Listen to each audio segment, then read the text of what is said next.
नमस्कार दोस्तों, मंथन आईक्यू में एक बार फिर से आप सभी का बहुत बहुत स्वागत है।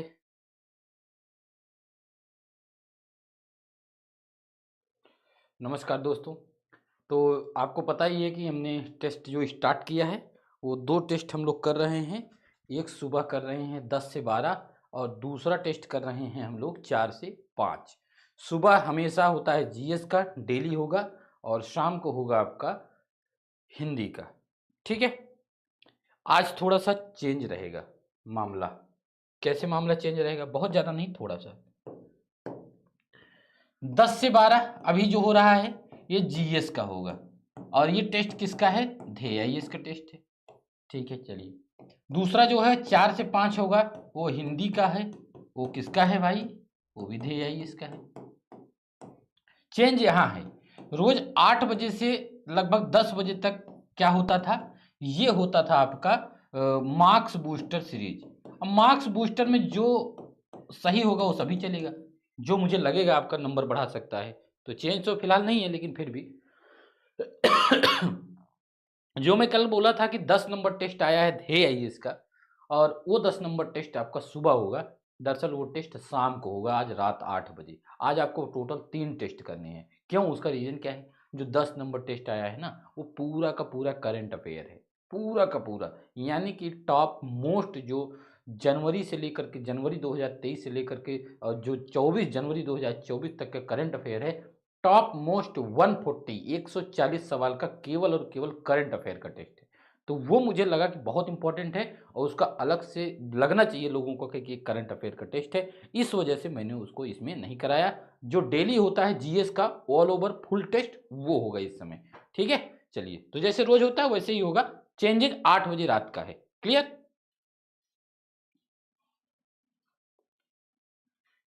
सब होगा। अभी यार 10-12 दिन बचे हुए हैं, सब होगा। एक ही दिन में सब खा जाना चाहते हैं क्या? अपच हो जाएगा।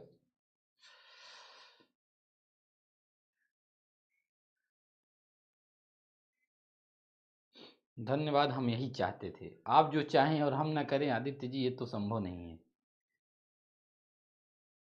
चलिए, अब स्टार्ट किया जा रहा है। 7 मिनट ऑलरेडी हो चुका है, तो 7 मिनट से हमारा मतलब नहीं है, हमारा मतलब है 12 बजे तक। ठीक है? तो 12 बजे तक हमको ये टेस्ट खत्म करना है। 10 से 12 ये हमारा होता है, पूरा का पूरा टेस्ट होगा। और आप अपने आप को जांचिएगा कि कितना आप तैयार हैं अभी को लेकर के, अगर आज के दिन ही एग्जाम होता तो।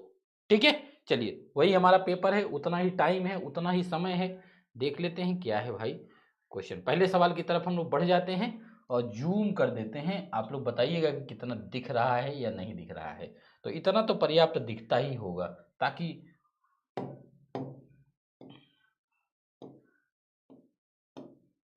तो आज जो है करंट अफेयर का लास्ट होगा टेस्ट, तो उस पर ध्यान थोड़ा सा दीजिएगा। ठीक है, 10 बजे से कोशिश तो करता हूं भाई। चलिए, सुप्रभात सुप्रभात। लग जाइए, स्टार्ट कर देते हैं हम लोग टेस्ट को। ठीक है,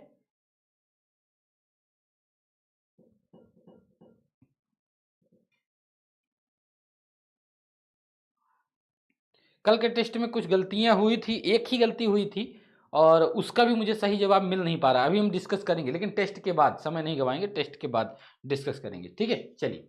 तो पहले सवाल की तरफ बढ़ जाते हैं। सब लोग 1 से 40, नियम वही पुराने हैं। एक्सप्लेनेशन नहीं होगा, केवल आंसर बताया जाएगा, क्योंकि आपको चेक करना है अपने आप को। बहुत बार हो चुका है, बहुत सारे एक्सप्लेनेशन हमने करा दिए हैं, तो आपको जांचने की बारी है ये बार। ठीक है, तो आप अपने आप को जांचिए कि कितना आप सही कर रहे हैं, कितना आप गलत कर रहे हैं। ठीक है, 1 से 140 तक गिनती लिख लीजिए। जैसे जैसे आपको सही गलत लगे वैसे निशान लगाते चलिए, और लास्ट में देखिए कितना सही और कितना गलत हो रहा है। ठीक है, चलिए। पहला सवाल क्या है? दक्कन ट्रैप के संबंध में सत्य कथन का चुनाव करिए है। चलिए करते हैं। पहला कथन क्या है? इसका निर्माण कार्बोनिफेरस काल के प्रारंभिक चरण में हुआ था। यह दरारी उद्भेदन का परिणाम था। केवल एक सही है, केवल दो सही है, एक और दो दोनों सही है, ना तो एक सही है ना तो दो सही है। दोस्तों, जो दक्कन का कार्बोनिफेरस युग नहीं था, यह था क्रिटेशियस युग, ऐसा आपको बताया गया होगा। क्रिटेशियस युग था ये। कैसा था? क्रिटेशियस युग था, ना कि कार्बोनिफेरस। तो पहला गलत हो जाएगा, दूसरा सही हो जाएगा। इसमें जो सत्य है वो केवल दो हो जाएगा। ठीक है, हाँ बिल्कुल, क्रिटेशियस युग। क्रिटेशियस, ठीक है, क्रिटेशियस युग में हुआ था। बिल्कुल सही जवाब है आपका रीति राय जी, केवल 2 सही होगा। जो लोग 1 और 2 दोनों बताए हैं उनका गलत है, ठीक है, थोड़ा सा वो और तैयारी करें। सूची 1 है, एक तरफ सूची 2 है, एक तरफ है उष्ण झरना, गर्म झरना है, और एक तरफ है राज्य। तो कौन सा गर्म झरना किस राज्य में है, ये आपको सवाल है, और ये आपको सही का कूट की सहायता से सही उत्तर का निशान लगाना है। देखिए, ताल बीच कहाँ है भाई, ताल बीच तो राजस्थान में है, अब तो इतना पता हो ही गया होगा आपको। सोहना हरियाणा में है, ये भी आपको पता हो ही गया होगा। और तप्त पानी आपका उड़ीसा में है, ये भी आपने काफी दिन से सुना है। और अनहोनी आपका मध्य प्रदेश में है। तो इसका जवाब जो हो जाएगा वो आ जाएगा आपका क्या हो जाएगा, 4 से 4, तो 4 तो इसमें है ही नहीं किसी में, ये है 4, तो 4, पहले का 4 अगर पहचान लिए तो आपका उत्तर क्या निकल के आएगा, डी निकल के आएगा। यही 4 3 1 2, 4 3 1 2 हो जाएगा, ठीक है। पहला ही गलत है, कोई बात नहीं है, कभी कभी पहली गेंद पे आउट हो जाता है आदमी, इसका मतलब ये नहीं कि 50 ओवर का मैच खत्म हो गया, नहीं। अगला देख लीजिए, 3 नंबर सवाल आपका क्या है, निम्नलिखित में से कौन एक भारत में तांबा खनिज का क्षेत्र नहीं है। अब मलाज खंड, मोशाबानी, नोआ मुंडी और खोदरीबा, तो इसमें तांबा खनिज का क्षेत्र नहीं है। तो कौन सा नहीं है जानते हैं, ये मलाज खंड कहाँ है, ये मध्य प्रदेश में है ना, बालाघाट में, ये हमने कई बार बताया था। और खोदरीबा क्षेत्र ये आपका राजस्थान में है। खोदरीबा ये कहाँ है भाई, ये आपका राजस्थान में है। और मोसाबानी तो सिंहभूम झारखंड में है, जानते ही होंगे आप। तो तीसरे का आंसर क्या निकल के आएगा, ये जो नोआ मुंडी है, ये जो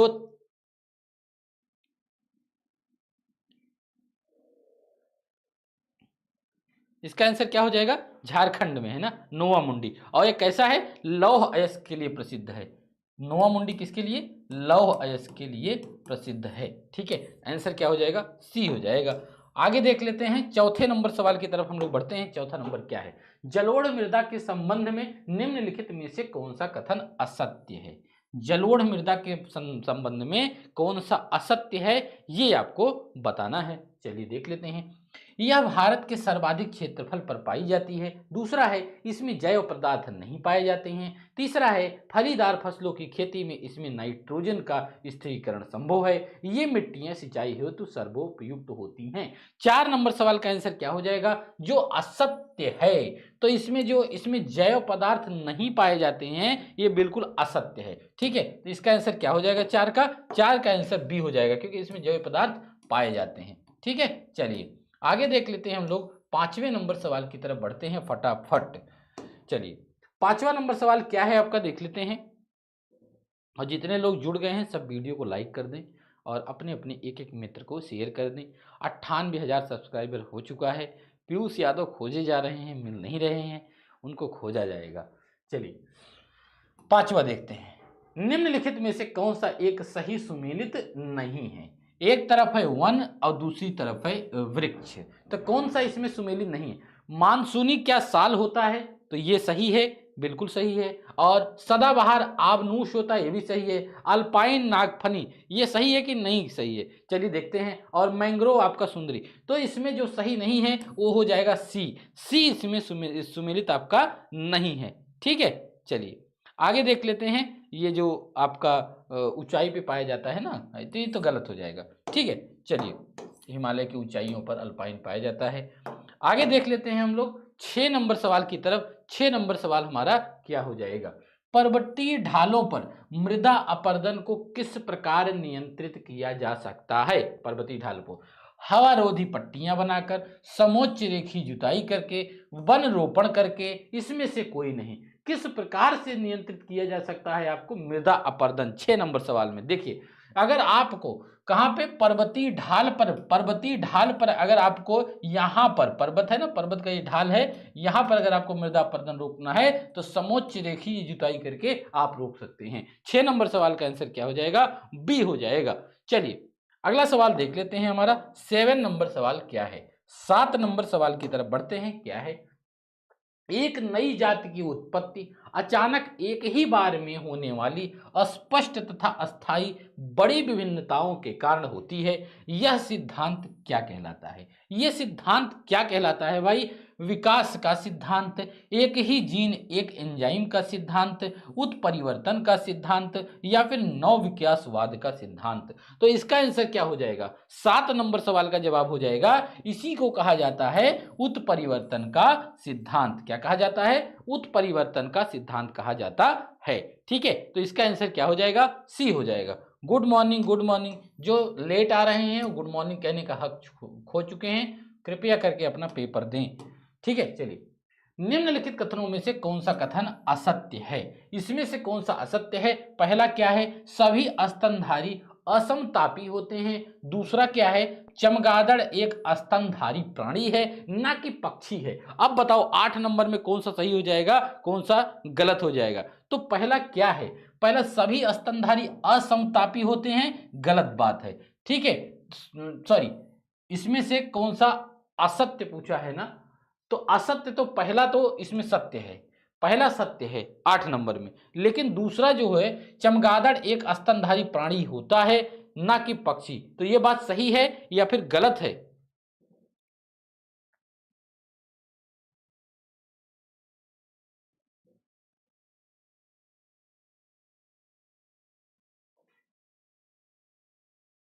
एक असत्य है। ठीक है, ये जो चमगादड़ होता है ये स्तनधारी में आता है, ये पक्षी वर्ग में नहीं आता है, ये बात बिल्कुल सही है। लेकिन सभी स्तनधारी असमतापी होते हैं, ये बात गलत है। तो इसमें बताना है कौन सा असत्य है। तो हम लोग देख लेंगे कि इसका आंसर एक हो जाएगा। केवल एक ऐसा है जो असत्य है। ठीक है, नहीं नहीं, केवल तो असत्य बताना है, इसमें असत्य बताना है, इसमें थोड़ा सा गौर करिएगा। ठीक है, चलिए भाई, चमगादड़ बच्चे पैदा करता है और चमगादड़ बच्चे अंडे नहीं पैदा करता, अंडे नहीं देता, चमगादड़ बच्चे पैदा करता है और दूध पिलाता है। ठीक है, तो ध्यान देना इस बात को, बच्चे को अपने। निम्नलिखित में से किस एक पर्वतीय दर्रे का निर्माण तीस्ता नदी द्वारा किया गया है? तीस्ता नदी के द्वारा। नाथुला, जेलेपला, बड़ा लाचाला, वनिहार। सभी दर्रों के बारे में बहुत डिटेल से मैंने बताया था जब इस चीज को पढ़ाया था। तो इसका जो तीस्ता नदी के द्वारा दर्रा बनता है वो कौन सा दर्रा है भाई? उसको कहते हैं जेलेपला। ठीक है, उसको क्या कहा जाता है? इसका आंसर हो जाएगा जेलेपला। और नाथुला जो है आपका, ये कहाँ पे है? नाथुला आपका सिक्किम में है। और बाड़ा लाचाला जो है ये भी आपका जो हिमाचल प्रदेश है वहां पर है। और बनिहाल जो है आपका, ये बाड़ा लाचाला कहाँ है? हिमाचल प्रदेश में। और बनिहाल कहाँ है?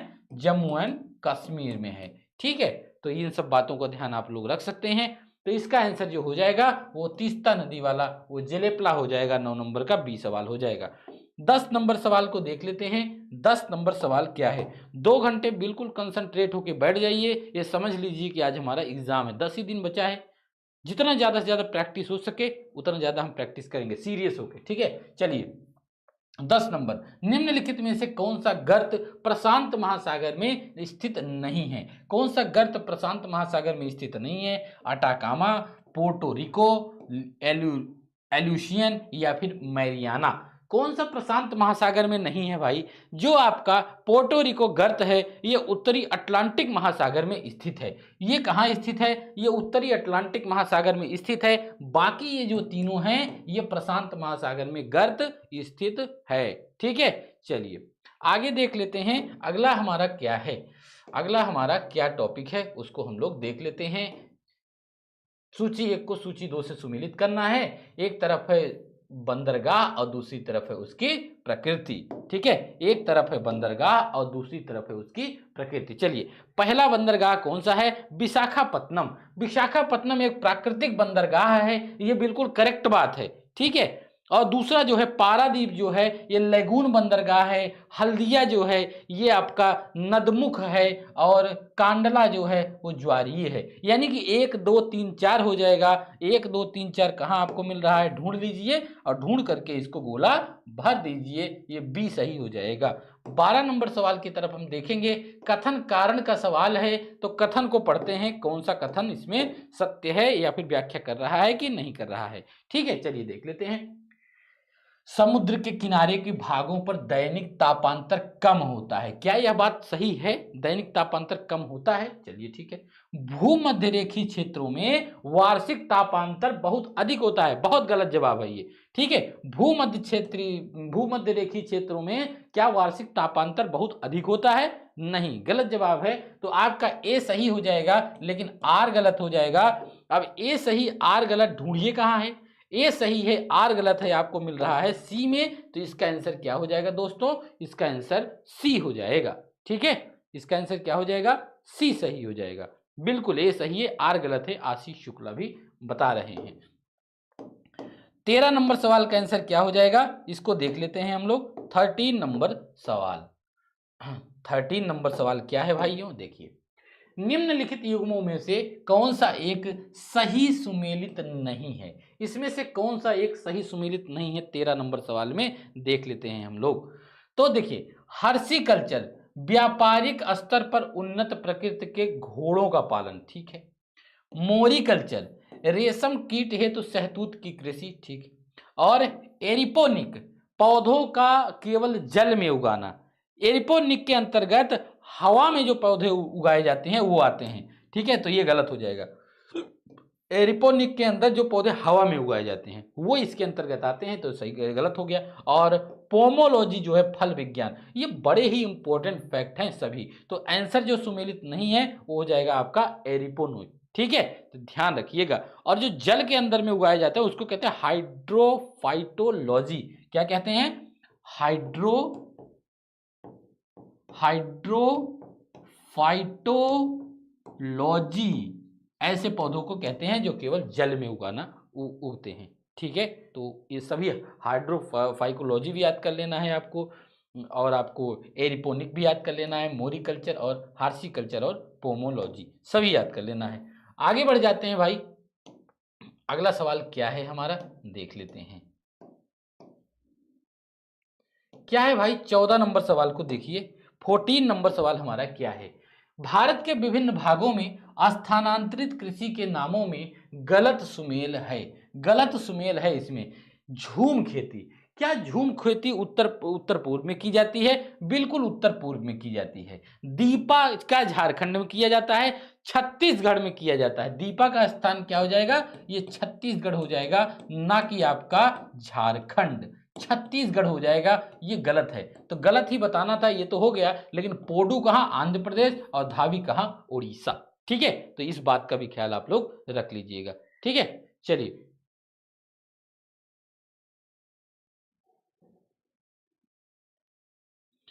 आगे देख लेते हैं भाई। अगला सवाल क्या है?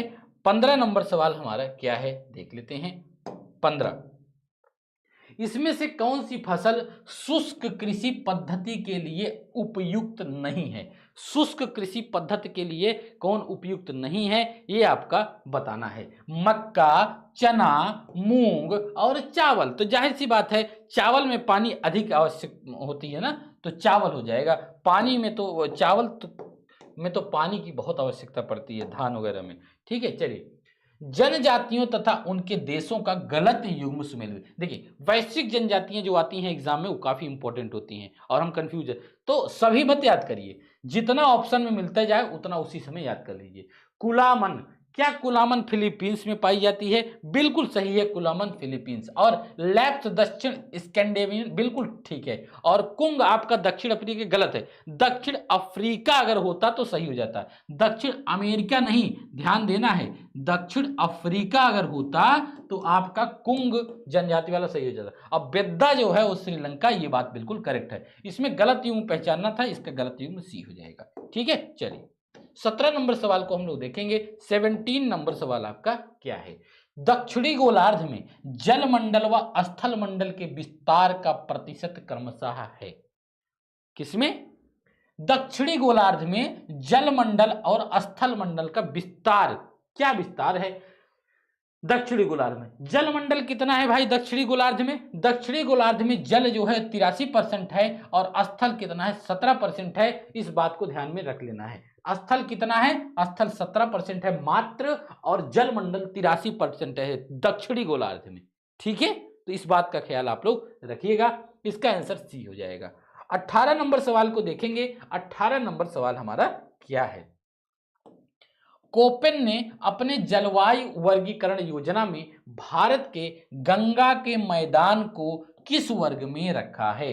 गंगा के मैदान को किस वर्ग में रखा है? AMW, CWG, AS या फिर VSHW? 18 नंबर सवाल का जवाब क्या हो जाएगा? 18 नंबर सवाल का आंसर हो जाएगा CWG के क्षेत्र में रखा है। और ये क्या होता है, अगर आज पेपर नहीं होता तो मैं इसको जरूर बताता। ठीक है, चलिए फिलहाल शुष्क शीत ऋतु वाला मानसून, शुष्क शीत ऋतु, शुष्क शीत ऋतु, अब इसका आप ट्रांसलेशन कर लीजिए। चलिए 19 नंबर सवाल का जवाब क्या हो जाएगा, इसको देख लेते हैं। 19 नंबर सवाल, निम्न में से गोल्डन फाइबर ऑफ बंगाल भी कहते हैं, निम्न में से किसे गोल्डन फाइबर ऑफ बंगाल भी कहा जाता है? किसको कहा जाता है भाई?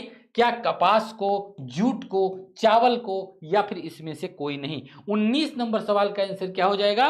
19 नंबर सवाल का आंसर हो जाएगा आपका जूट हो जाएगा। जूट को गोल्डन फाइबर ऑफ बंगाल भी कहा जाता है, बिल्कुल करेक्ट बात है। चलिए 20 नंबर सवाल की तरफ हम लोग बढ़ते हैं। 20 नंबर सवाल हमारा क्या है? निम्नलिखित युग्मों में से कौन सा एक सही सुमेलित नहीं है? सही सुमेलित नहीं है। एक तरफ है पक्षियों के आश्रय स्थल और दूसरी तरफ है राज्य, तो इसमें से कौन सा सुमेलित नहीं है? केवला देव जो है, केवला देव घाना, ये क्या राजस्थान में है? तो बिल्कुल राजस्थान में ये आपका है। और इसमें वेदाथांगल, वेदाथांगल आपका तमिलनाडु में है, बिल्कुल ये पक्षियों के आश्रय स्थल हैं। और रंगनाथिटू ये कर्नाटक में है। सलीम अली मध्य प्रदेश में नहीं है दोस्तों, ये सलीम अली कहाँ पे अवस्थित है? ये तमिलनाडु में अवस्थित है। सलीम अली जो पक्षी आश्रय स्थल है ये तमिलनाडु में है, इस बात का ख्याल आप लोग रखिएगा। तो इसका आंसर क्या हो जाएगा? इसका आंसर टी हो जाएगा, जो इसमें सही सुमेलित नहीं है, और वही आपको बताना था। 20 नंबर हो गया। 21 नंबर सवाल की तरफ हम लोग बढ़ेंगे। 21 नंबर सवाल हमारा क्या है? विश्व प्रसिद्ध मोका, विश्व प्रसिद्ध मोका कहवा पाया जाता है? कुवैत में, यमन में, ओमान में, ईरान में? कहाँ पाया जाता है भाई ये कहवा? मोका नामक कहवा कहाँ पाया जाता है? 21 नंबर सवाल का आंसर क्या हो जाएगा? ये आपका यमन में पाया जाता है, इस बात का ख्याल आप लोग रख लीजिएगा। ठीक है, चलिए आगे देख लेते हैं हम लोग। 22 नंबर सवाल हमारा क्या हो जाएगा? 22 नंबर सवाल देखते हैं भाई क्या है। इसमें से कौन सा एक क्रेटर झील का उदाहरण नहीं है? क्रेटर झील का उदाहरण नहीं है। क्या होता है क्रेटर झील, इसके बारे में आप लोग जानते होंगे। लोनार झील, एवरनस झील, जेनेवा झील या फिर टिटिका का झील। क्रेटर झील का उदाहरण इसमें एक ही नहीं है, और वो है आपका जेनेवा झील, जो कि स्विट्जरलैंड में स्थित है। ये क्रेटर झील का उदाहरण नहीं है। ठीक है, बाकी सभी क्रेटर झील हैं। ठीक, चलिए 23 नंबर सवाल को देख लेते हैं। 23 नंबर सवाल आपका क्या है? ये एक ऐसा टेस्ट है जो होता है जिसमें आप अपना स्कोर जानते हैं, कितने आप तैयार हैं। इसमें एक्सप्लेनेशन नहीं होता है, लेकिन इसका एक्सप्लेनेशन मंथन IQ एप्लीकेशन पर डाल दिया जाता है, डेली अपलोड कर दिया जाता है। ठीक है, क्योंकि ये 2 घंटे में हमको समाप्त करना रहता है, इसलिए समय सीमा को देखते हुए एक्सप्लेनेशन कर पाना संभव नहीं है। ठीक है, 23 नंबर सवाल, दक्षिण अफ्रीका के हाई बेल्ट से निकलने वाली यह नदी मकर रेखा को 2 बार काटती है। कौन सी रेखा है भाई, कौन सी नदी है भाई? वेरी इजी सवाल है। इसमें से कॉन्गो जायरे नदी, नाइजर नदी, नील नदी, इसमें से कोई नहीं। कौन सी नदी है भाई जो 2 बार काटती है? तो आंसर क्या हो जाएगा? इसका आंसर कौन बताएगा? इसका आंसर हो जाएगा लिम्पोपो नदी। कौन सी नदी? लिम्पोपो नदी। लेकिन इसमें से लिम्पोपो का नाम है ही नहीं, आंसर हो जाएगा डी, इसमें से कोई नहीं। बिल्कुल बिल्कुल बिल्कुल, इसमें से कोई नहीं। चलिए आगे बढ़ जाते हैं। आगे नंबर सवाल हमारा 24 नंबर सवाल है। 24 नंबर सवाल क्या है देख लेते हैं। एक तरफ है सूची 1 और दूसरी तरफ है सूची 2। संवत्सर और किस समय से गणना इसकी की जाती है, ये आपको बताना है। चलिए देख लेते हैं भाई। विक्रम संवत, विक्रम संवत जो है 78 ईस्वी को कहते हैं, 78 को कहते हैं, 57 ईस्वी को, 57 ईसा पूर्व को कहते हैं ना, विक्रम को 57 ईसा पूर्व। अच्छा, इसमें सुमेलित करना है, चलिए हम सुमेलित कर देते हैं। और शक संवत किसको कहा जाता है? 78 ईसा पूर्व को कहा जाता है। शक संवत 78 ईसा पूर्व, ईसा पूर्व लगा दो भाई। और गुप्त, अच्छा 78 ईस्वी है ना, हाँ ईस्वी ही होगा, जो शक संवत है वो 78 ईस्वी ही होगा, थोड़ा ध्यान देना है, कंफ्यूज नहीं करना है, ठीक है। चलिए, और गुप्त संवत जो है, ये गुप्त संवत की अगर बात की जाए तो 320 ईस्वी, और कल संवत एक ही बचा है, 3102 ईसा पूर्व, ठीक है। तो इसका आंसर क्या निकल के आ गया? इसका आंसर निकल के आ गया 3142, यानी कि आपका ए हो जाएगा, ठीक। चलिए आगे देख लेते हैं। 25 नंबर सवाल आपका क्या है? पुस्तक alive the wonder, alive the wonder, alive the wonder जिसमें सर्वप्रथम ब्लैक होल घटना का वर्णन है, के लेखक कौन है? रोजर, वेरी इंपॉर्टेंट सवाल, रोजर ड्रेक और जे.जेड हॉलवेल, हेक्टर मुनरो या फिर रॉबर्ट क्लाइव। 25 नंबर सवाल का जवाब क्या हो जाएगा? 25 नंबर सवाल का आंसर हो जाएगा जे.जेड हॉलवेल। क्या हो जाएगा? जे.जेड हॉलवेल। क्लियर है? चलिए नेक्स्ट की तरफ हम लोग बढ़ जाते हैं। नेक्स्ट हमारा क्या हो जाएगा? 25 हो गया ना, 26 नंबर सवाल, 26 नंबर सवाल हमारा क्या है देख लेते हैं। ईसाई धर्म में धर्मांतरित हिंदुओं को पैतृक संपत्ति में उत्तराधिकार प्राप्त करने में सक्षम करने वाला अधिनियम कौन सा है? कौन सा है भाई अधिनियम?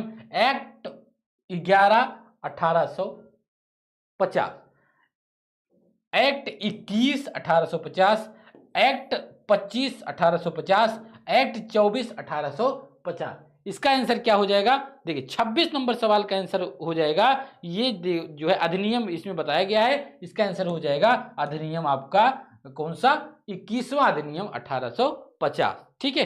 तो ये हो जाएगा। चलिए तो ये हो जाएगा आपका बी। अगला सवाल देख लेते हैं। 27 नंबर सवाल आपका क्या है?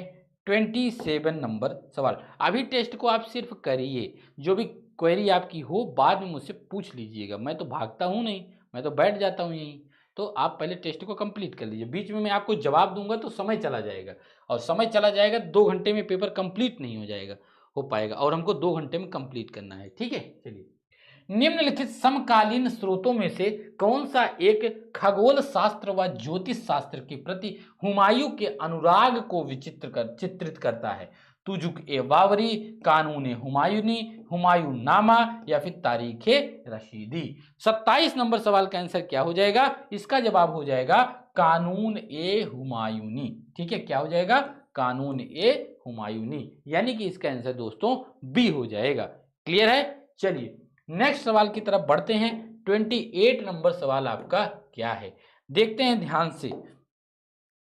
विजयनगर साम्राज्य से संबंधित असत्य कथन की पहचान करना है। असत्य कथन की पहचान आपको करिए क्या है?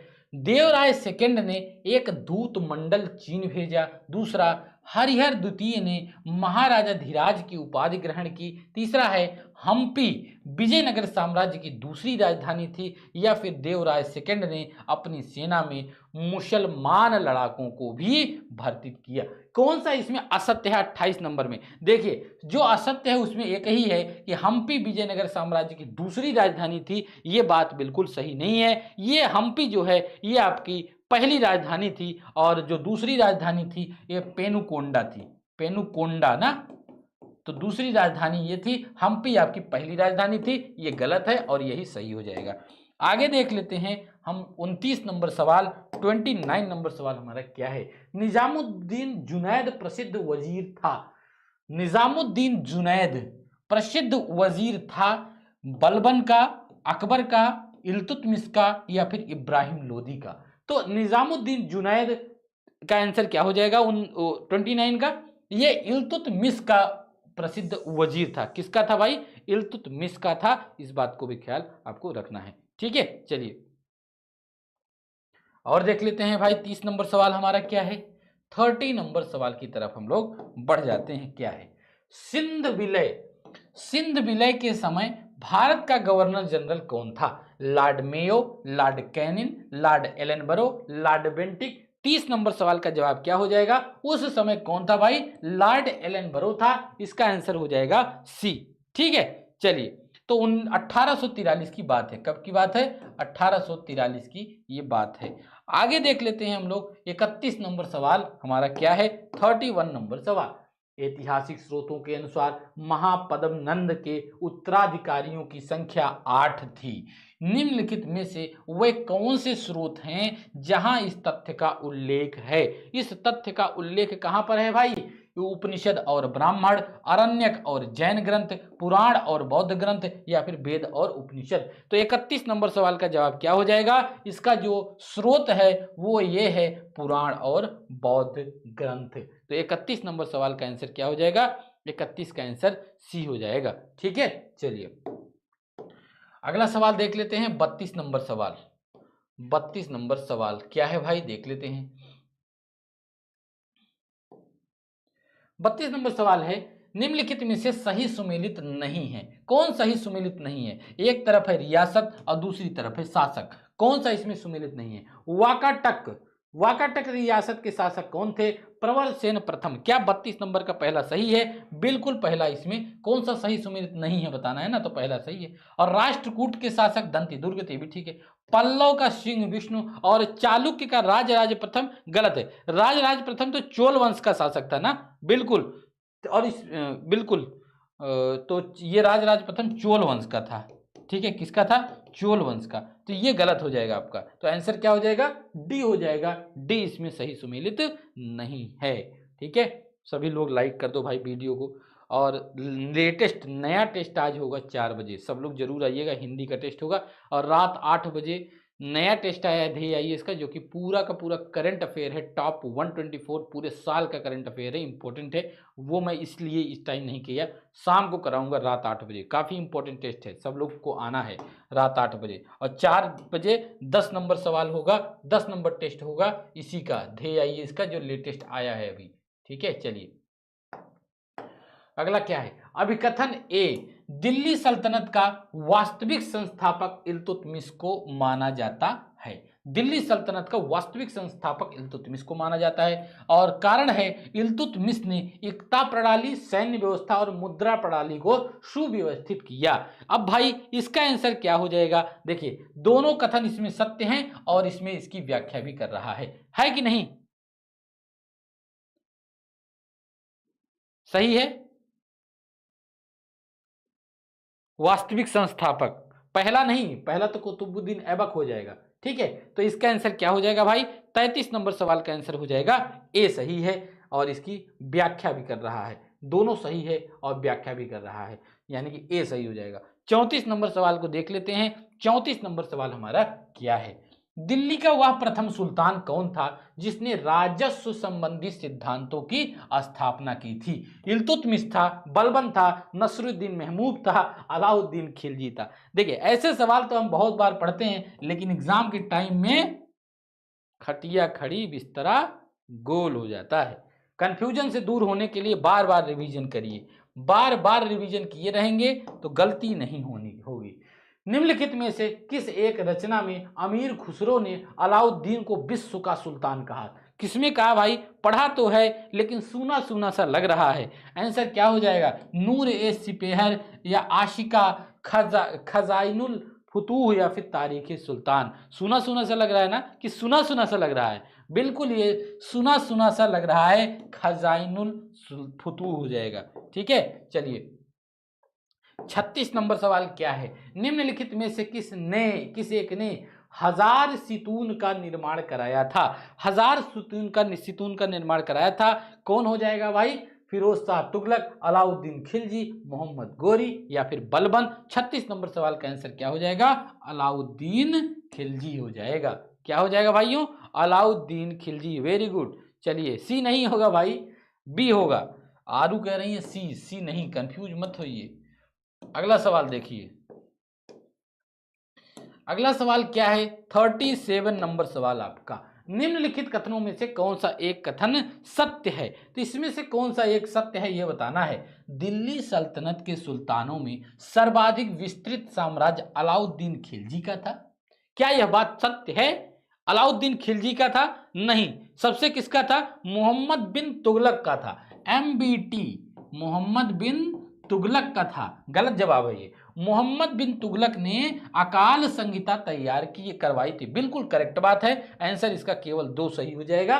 इसका 37 नंबर सवाल का आंसर बी हो जाएगा। ठीक है, चलिए आगे देख लेते हैं। अगला सवाल हमारा क्या है? ओनली एक सही, एक तो गलत है भाई। ओनली एक सही कैसे हो जाएगा?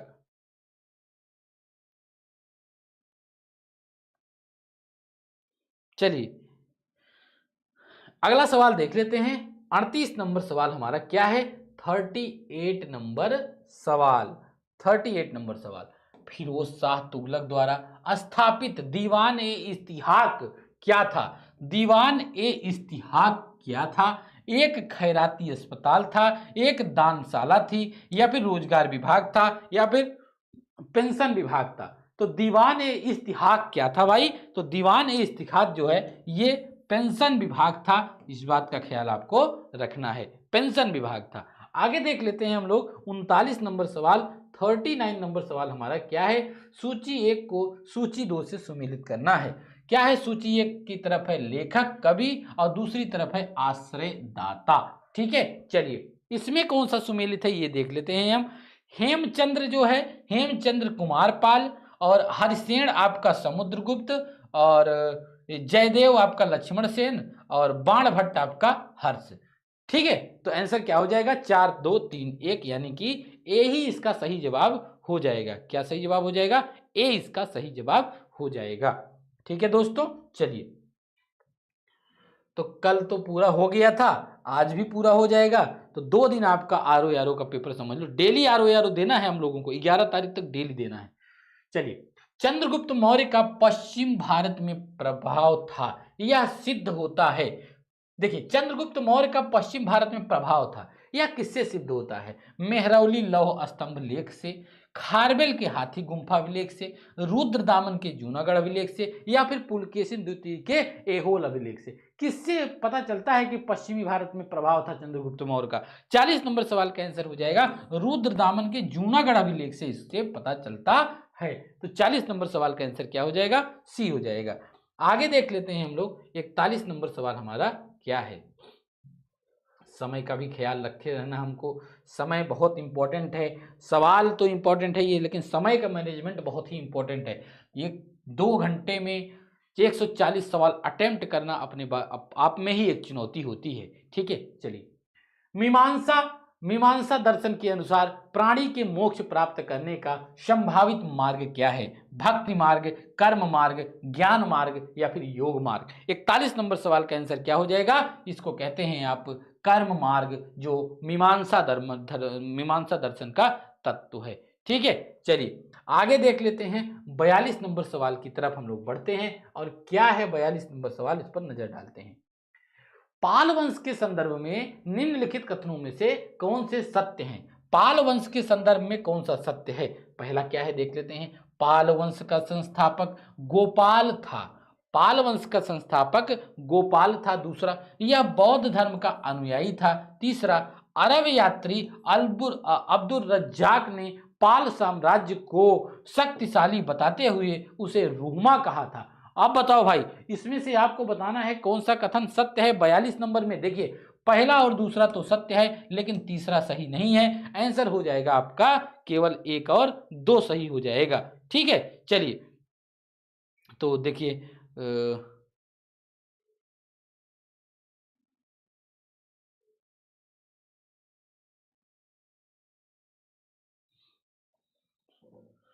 इसका आंसर क्या हो जाएगा? तो अब्दुल रज्जाक ने नहीं कहा था। एक कोई यात्री था, उसका नाम नहीं याद आ रहा है। उसका नाम क्या था? सुलेमान था।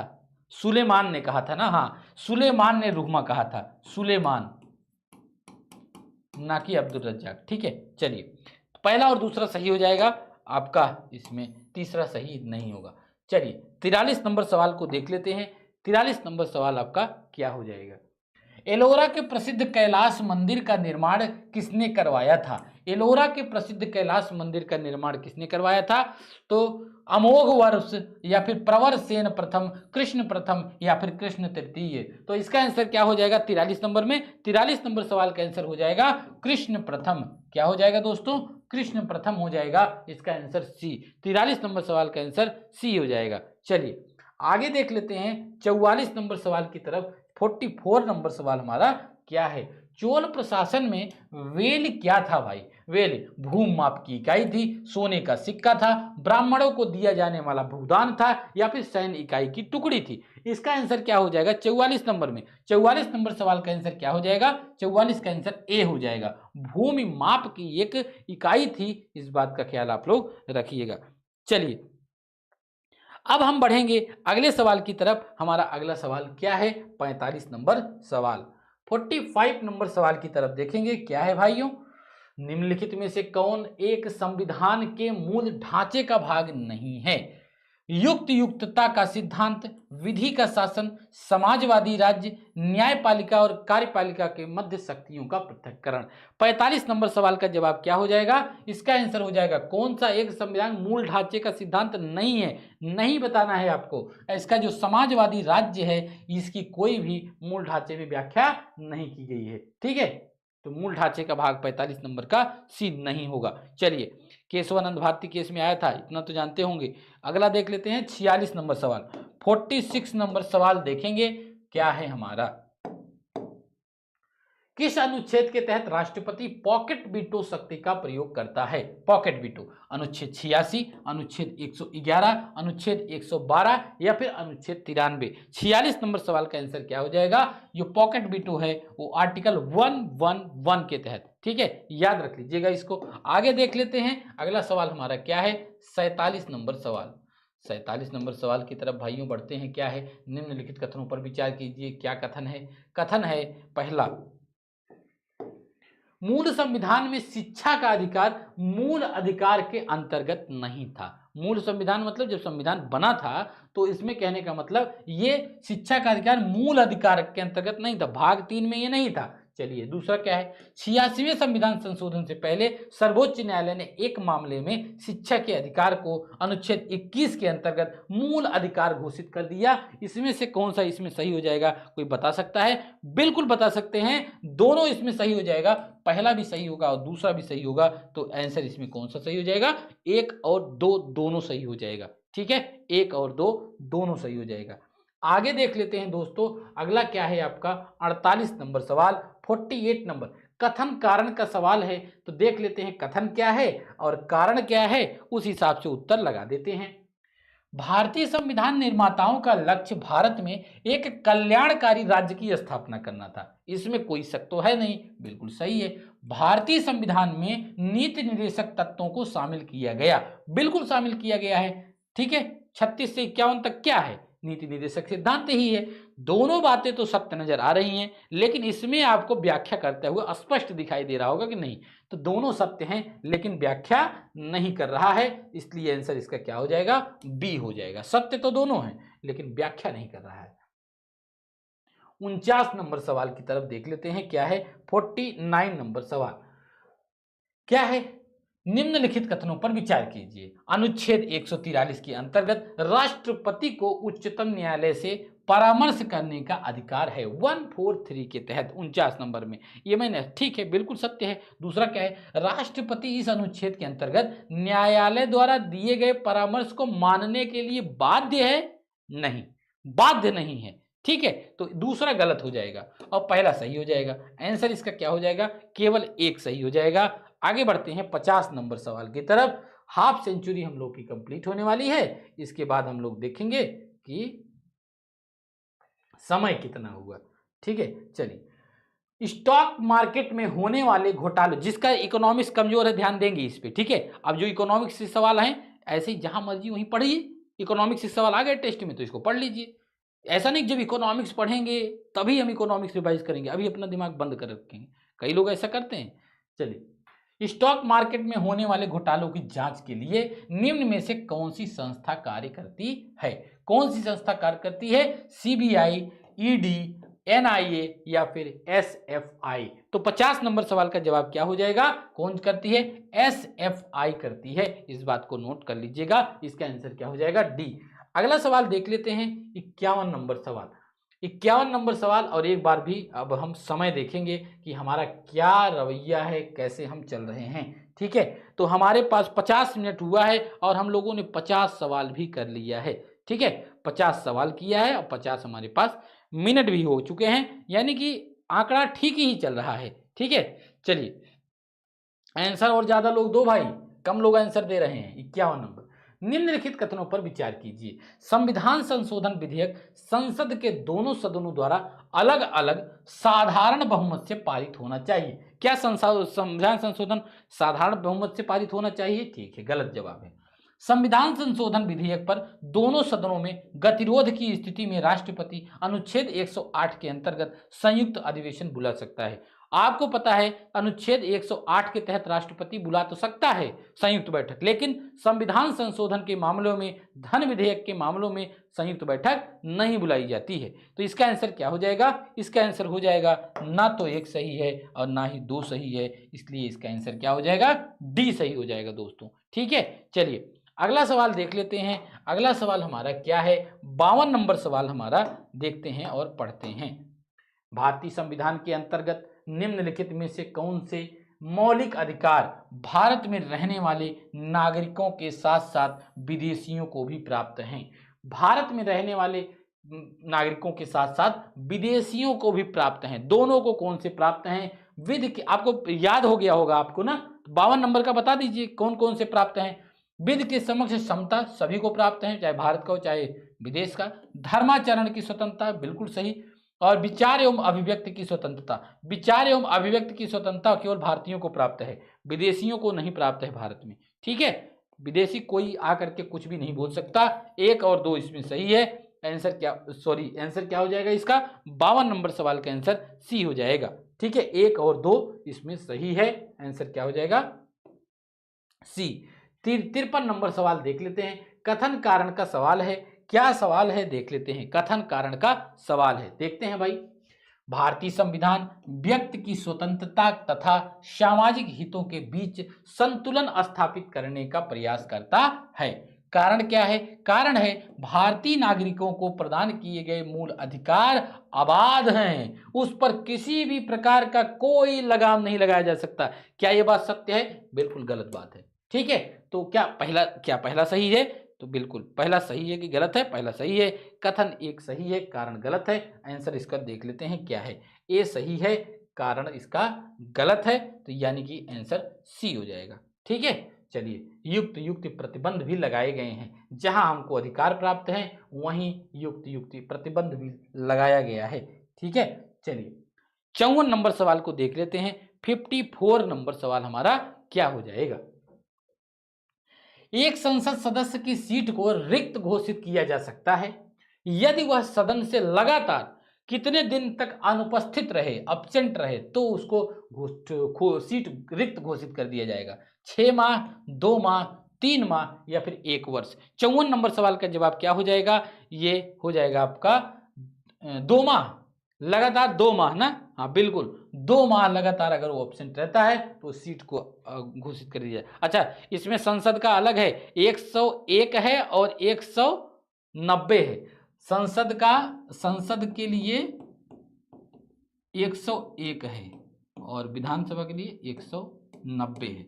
ठीक है, तो दोनों याद कर लीजिएगा इसमें। ठीक है, राज्य विधानमंडल के लिए 104 है, 190 है और संसद के लिए 104। अच्छा, दोनों को क्लॉज 4 है। ठीक है, 101 का 4 और 190 का 4। ठीक है, इस बात का भी ख्याल रखना है। चलिए आगे देख लेते हैं। अगला सवाल हमारा क्या है? 55 नंबर सवाल। 55 नंबर सवाल क्या है? निम्नलिखित में से कौन से सत्य हैं? सूफी सिलसिले में नक्शबंदियां सबसे कट्टरवादी सिलसिला था। शेख अहमद सरहिंदी इस सिलसिले के प्रसिद्ध संत थे। अब इसमें बताना है कौन से कथन सत्य हैं 55 नंबर में। देखिए, अगर 55 की बात की जाए, पहला सही है और दूसरा भी सही है, यानी कि 55 नंबर सवाल का आंसर सी हो जाएगा। 1 और 2 दोनों इसमें सही है। ठीक है,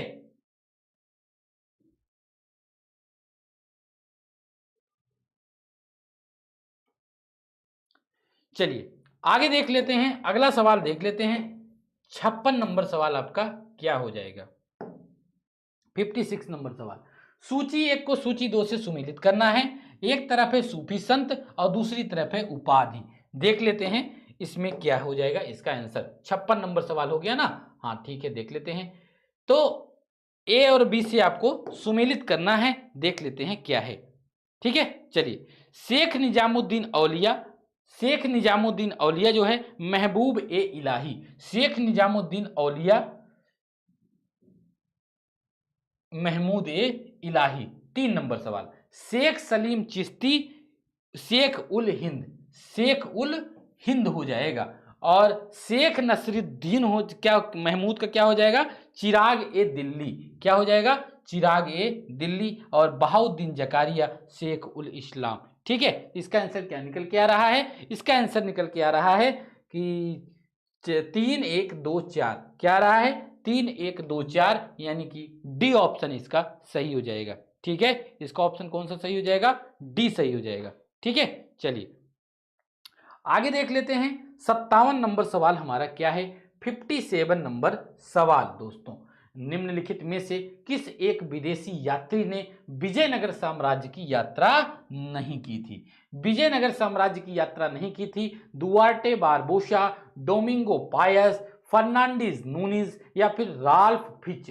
57 नंबर सवाल का जवाब क्या हो जाएगा? 57 नंबर सवाल, इसमें निम्नलिखित में से किस एक विदेशी यात्री ने विजयनगर साम्राज्य की यात्रा नहीं की थी? किसने नहीं की थी? रॉल्फ फिच ने नहीं की थी। किसने नहीं की थी भाई? रॉल्फ फिच ने नहीं की थी। ठीक है, तो ये जब अकबर था ना, अकबर के समय, मुगल शासक अकबर के समय आया था भारत। ठीक है, तो इसका जवाब नोट कर लीजिएगा। आगे देख लेते हैं अगला सवाल हमारा क्या है, इसकी तरफ हम लोग बढ़ते हैं। 57 हो गया ना, अब हम लोग 58 नंबर सवाल की तरफ बढ़ते हैं। 58 नंबर सवाल हमारा क्या है? 58 नंबर सवाल है, निम्नलिखित में से किस एक संधि का परिणाम यह हुआ कि मराठा छत्रपति केवल नाम मात्र के राजा रह गए? 58 नंबर सवाल का आंसर क्या हो जाएगा? संगोला की संधि 1750, पुरंदर की संधि 1665, सालबाई की संधि 1782, वशीन की संधि 1802। तो इसका 58 नंबर सवाल का जवाब क्या हो जाएगा? संगोला की संधि 1750 हो जाएगा। संगोला की संधि 1750 याद रख लीजिएगा। ठीक है, बिल्कुल। तो 58 नंबर सवाल का जवाब क्या हो जाएगा? 58 नंबर सवाल का जवाब ए हो जाएगा। क्लियर? हाँ, 58 नंबर सवाल का जवाब ए हो जाएगा। आगे देख लेते हैं अगला सवाल हमारा क्या है। 59 नंबर सवाल को देख लेते हैं क्या है भाई।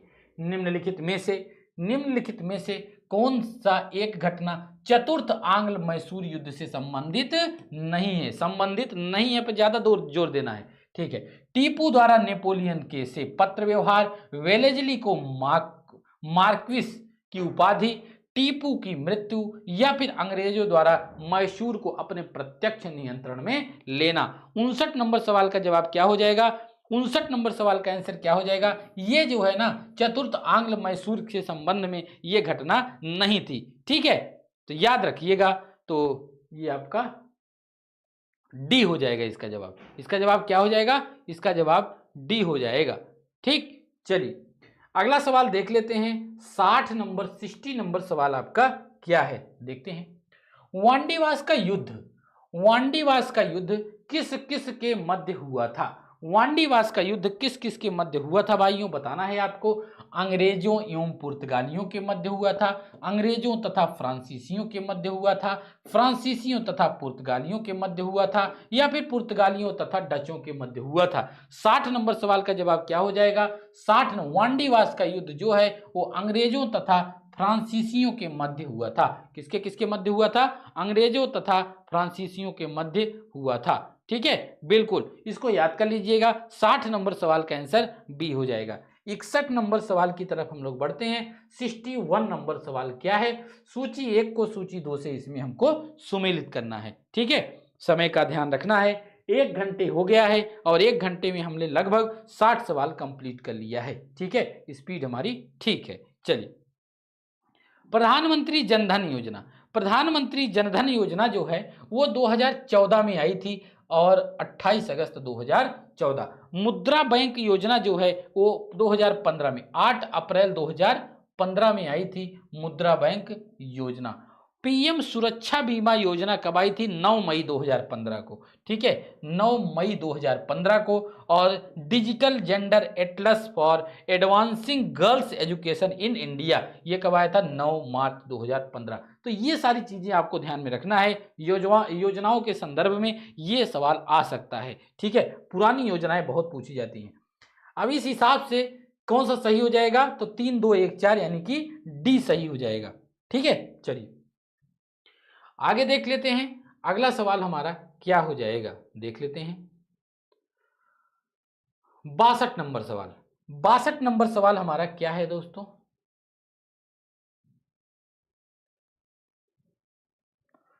टू क्रय शक्ति समता विधि के संदर्भ में निम्नलिखित कथनों पर विचार कीजिए। चलिए इसमें विचार कर लेते हैं 62 नंबर सवाल की तरफ। 62 नंबर सवाल को देखते हैं। इस विधि का प्रतिपादन जे.आर. कैसल द्वारा किया गया।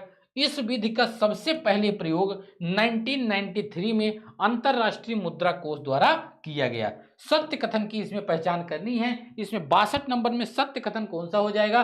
पहला भी सत्य है और दूसरा भी सत्य है, यानी कि इसमें सत्य है, दोनों सत्य हैं, 1 और 2 दोनों सत्य हैं। ठीक है,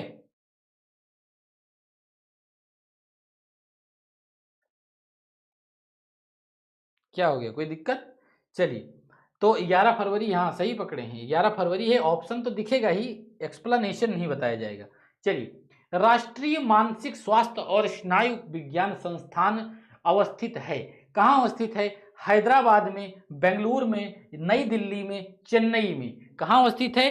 63 नंबर सवाल का जवाब हो जाएगा, वेरी इजी सवाल है। कहाँ पे अवस्थित है भाई? बेंगलुरु में अवस्थित है, इस बात का ध्यान रखिएगा। ठीक है, चलिए आगे देख लेते हैं। 64 नंबर सवाल क्या है? 64 नंबर सवाल आपका क्या है? कथन कारण का सवाल है, तो डायरेक्ट हम अभिकथन पे जाएंगे और देखेंगे क्या है। डायरेक्ट हम लोग अभिकथन पर जा रहे हैं। इंटरनेशनल डेवलपमेंट एसोसिएशन को विश्व बैंक की रियासती खिड़की कहते हैं। कारण क्या है? इसकी ब्याज दर तक अवधि बहुत कम होती है। अब बताइए इसका आंसर क्या हो जाएगा भाई? देखिए, ये कथन तो सत्य है कि नहीं? कथन तो सत्य है, लेकिन ब्याज दर अवधि बहुत कम होती है। क्या ये बात सही है? तो इसकी ब्याज दर तो निम्न होती है, लेकिन अवधि बहुत ज्यादा होती है। ब्याज दर तो कम होती है, ब्याज कम, लेकिन ये जो अवधि है ना, ये अवधि बहुत अधिक होती है। तो इसलिए एक कारण इसका गलत है। ठीक है, नहीं गलत है भाई, कारण गलत है और कथन इसका सही है। तो ए गलत है, आर सही है। ठीक है, इसका आंसर नहीं, सॉरी, ए सही है, आर गलत है। आंसर क्या हो जाएगा? सी हो जाएगा। ए सही है, आर गलत है। 65 नंबर सवाल को हम लोग देखेंगे। 65 नंबर सवाल हमारा क्या है, देख लेते हैं भाई। 65 नंबर सवाल, 65 नंबर सवाल है, सही सुमेलित नहीं है। एक तरफ है संस्था और दूसरी तरफ है स्थापना वर्ष। कौन सा इसमें सही सुमेलित नहीं है? 65 नंबर सवाल में देख लेते हैं। बिम्स्टेक 1997, G15 1989, इप्सा, इप्सा कब बना था भाई? इप्सा बना था 2003 में, लिखा है 2000, तो गलत है, ये 2003 में बना था। और ब्रिक्स 2009 में। तो जो सही नहीं है वो सी सही नहीं है। आंसर क्या हो जाएगा? 65 नंबर सवाल का आंसर सी हो जाएगा। ठीक है, चलिए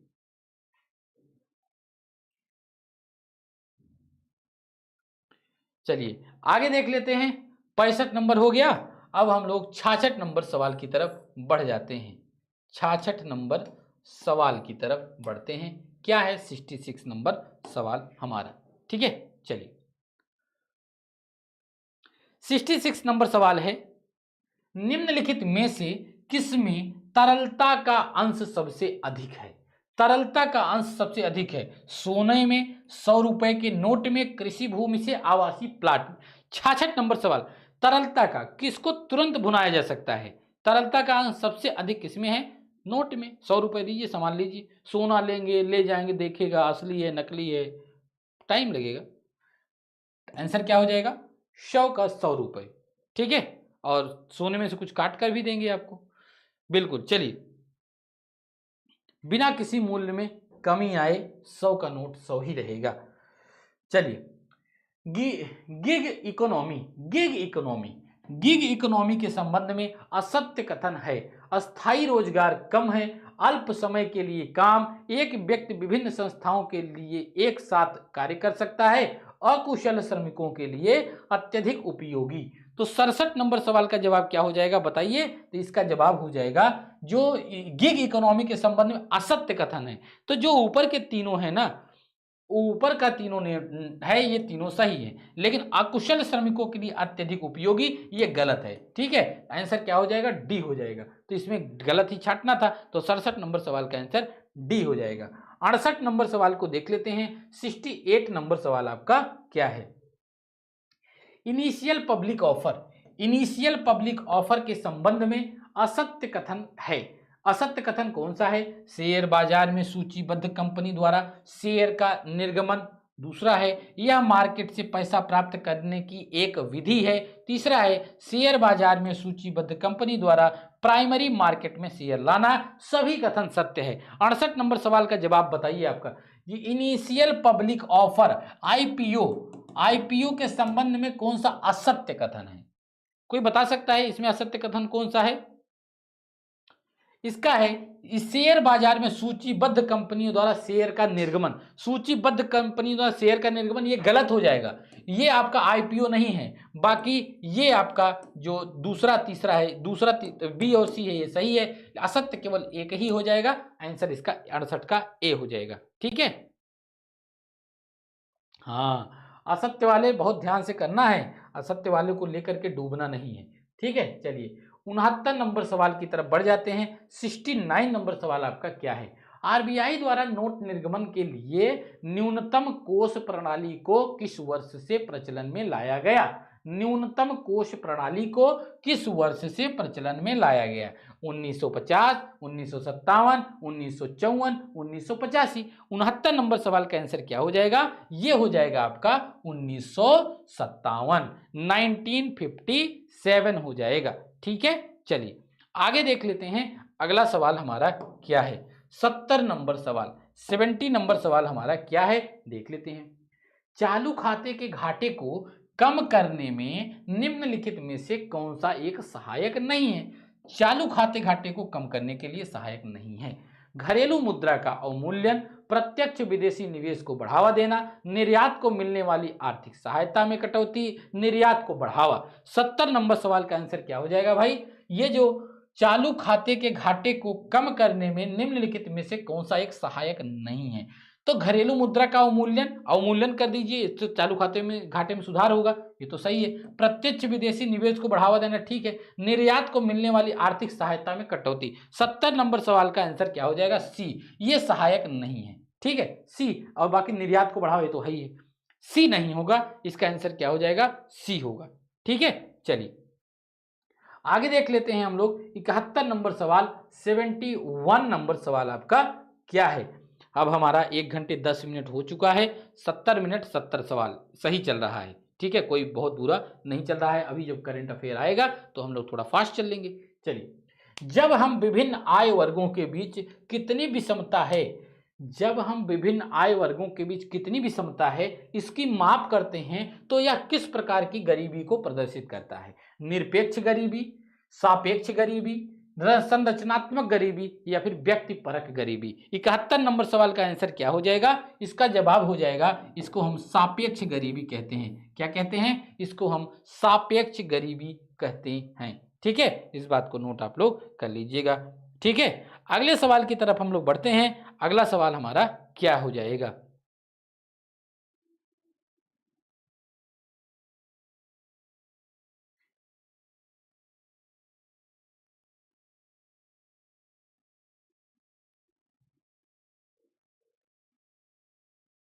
चलिए 71 नंबर हो गया ना। 72 नंबर सवाल की तरफ बढ़ जाते हैं। 72 नंबर सवाल आपका क्या है? 72 नंबर सवाल, निम्नलिखित में से किस एक कमेटी ने बेरोजगारी के माप के संबंध में तीन धारणाओं यथा सामान्य स्थिति, साप्ताहिक स्थिति तथा चालू या दैनिक स्थिति का प्रतिपादन किया। किसने किया भाई? 72 नंबर सवाल का आंसर बताइए। क्या ये लकड़ावाला कमेटी ने किया, अलग कमेटी ने किया, अहलूवालिया कमेटी ने किया, या फिर भगवती कमेटी? इसका आंसर क्या हो जाएगा?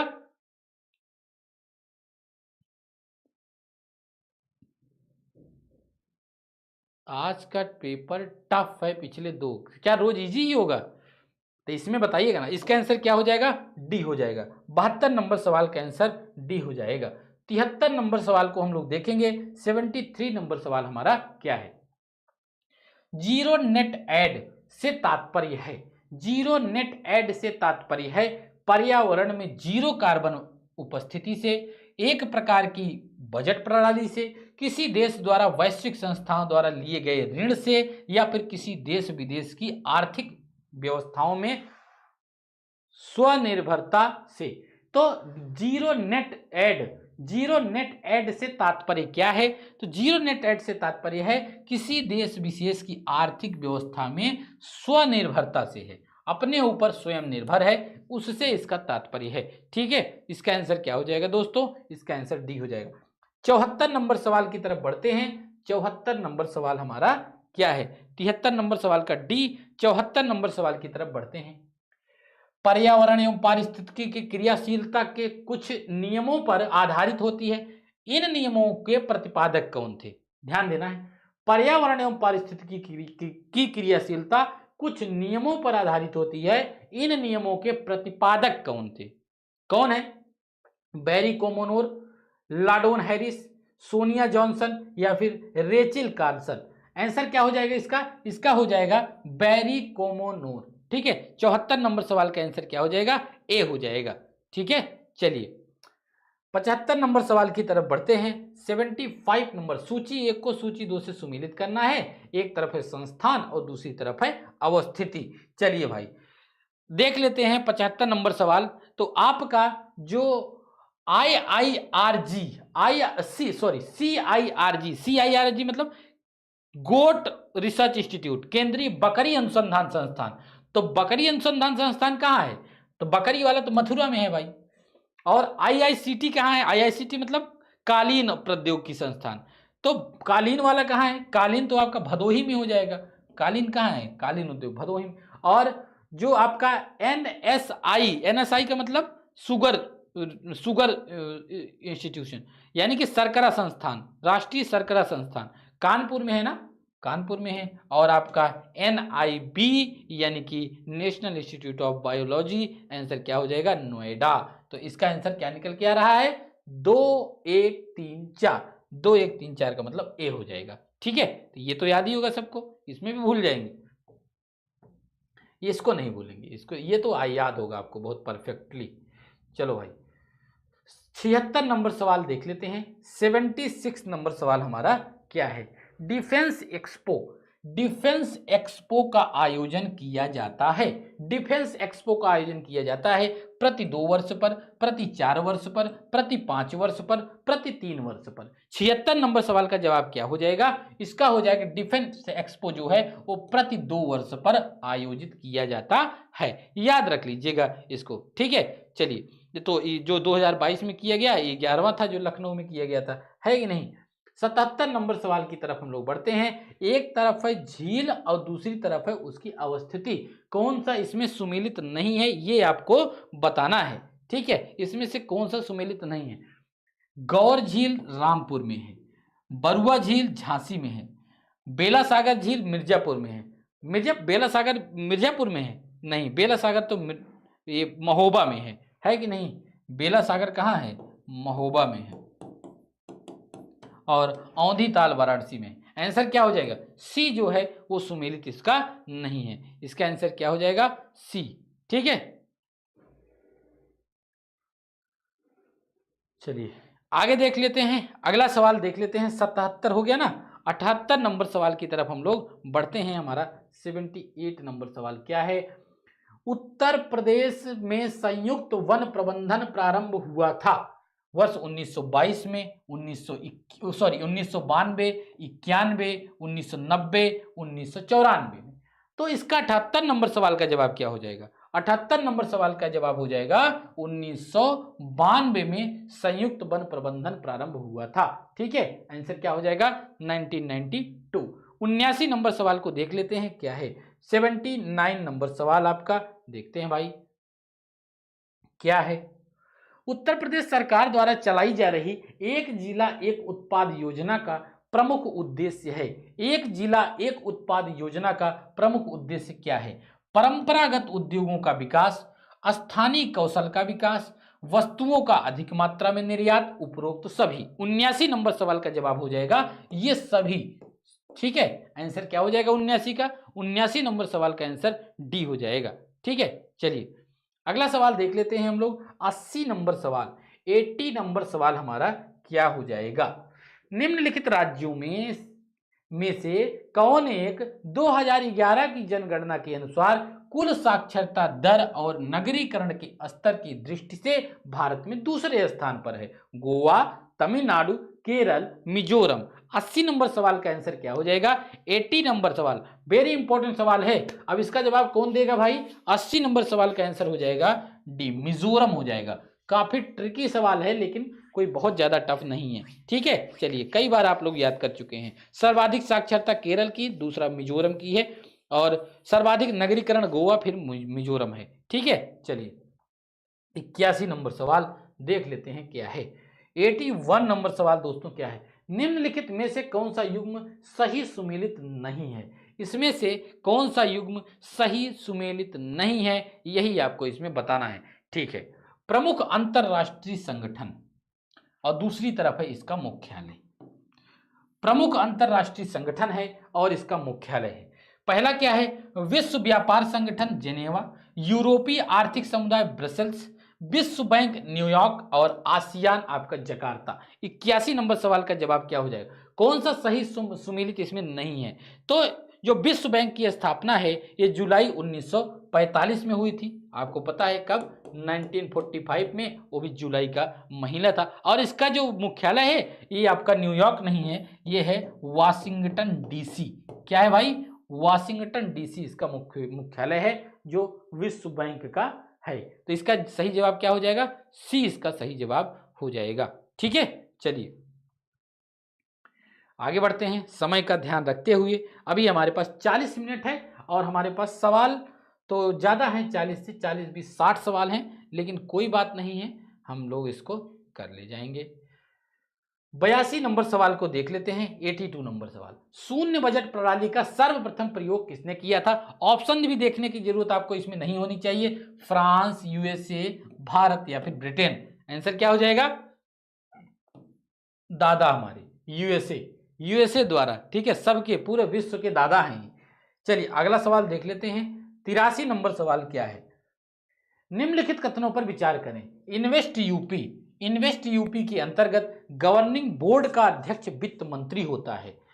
ठीक है, इन्वेस्ट यूपी एक निवेश प्रोत्साहन एवं सुविधा एजेंसी है जिसकी स्थापना उद्योग बंधु के स्थान पर की गई।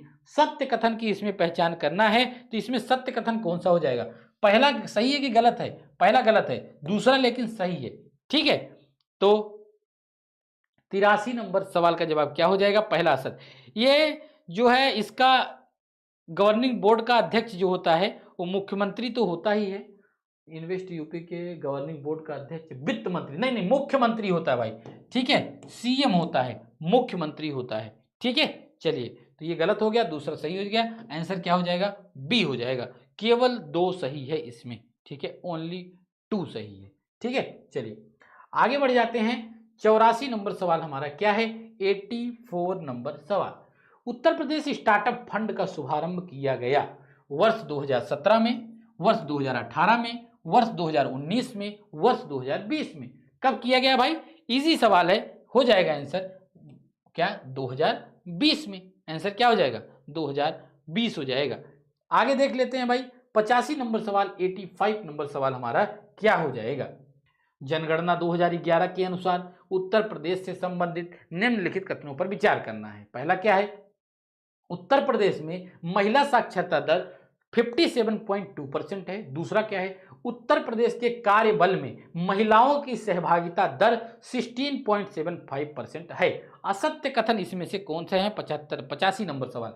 असत्य कथन इसमें बताना है। सही तो मुझे दोनों लग रहे हैं, असत्य तो एक भी नहीं लग रहे हैं। आंसर क्या हो जाएगा? ना तो एक असत्य है ना ही दो असत्य है। आंसर क्या हो जाएगा आपका? डी हो जाएगा। ठीक है, इसका आंसर क्या नजर आ रहा है?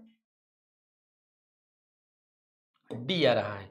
86 नंबर सवाल को देख लेते हैं। 86 नंबर सवाल हमारा क्या है? उत्तर प्रदेश के किस जिले को पूर्व में मोहम्मदगढ़, शोभितगढ़ तथा कोल क्षेत्र के नाम से भी जाना जाता था? किसको जाना जाता था भाई? तो इसका आंसर क्या हो जाएगा? हापुड़, मथुरा, अलीगढ़ या फिर बागपत। क्या हो जाएगा इसका आंसर? इसका आंसर हो जाएगा अलीगढ़। अलीगढ़ हो जाएगा। 87 नंबर सवाल को देख लेते हैं। 87 नंबर सवाल आपका क्या है? नरहरिदास निम्न में से किसके गुरु थे? सूरदास, रैदास, तुलसीदास, बाणभट्ट। 87 नंबर सवाल का आंसर क्या हो जाएगा? नरहरिदास ये तुलसीदास के गुरु थे। किसके गुरु थे? तुलसीदास के गुरु थे, याद रख लीजिएगा। चलिए अगला सवाल देख लेते हैं। 88 नंबर सवाल हमारा क्या है? 88 नंबर सवाल। 88 नंबर सवाल हमारा क्या है देख लेते हैं। Funding to the unfunded, funding to the unfunded निम्नलिखित में से किस एक योजना का लक्ष्य है? फंडिंग टू द अनफंडेड किस योजना का लक्ष्य है? स्टैंड अप योजना, स्टार्टअप योजना, प्रधानमंत्री मुद्रा योजना, प्रधानमंत्री जनधन योजना। 88 नंबर सवाल का आंसर क्या हो जाएगा? प्रधानमंत्री मुद्रा योजना। क्या हो जाएगा? ये जो फंडिंग टू द अनफंडेड ये योजना का लक्ष्य है प्रधानमंत्री मुद्रा योजना का। तो इसका आंसर क्या हो जाएगा? बिल्कुल सही, सी हो जाएगा।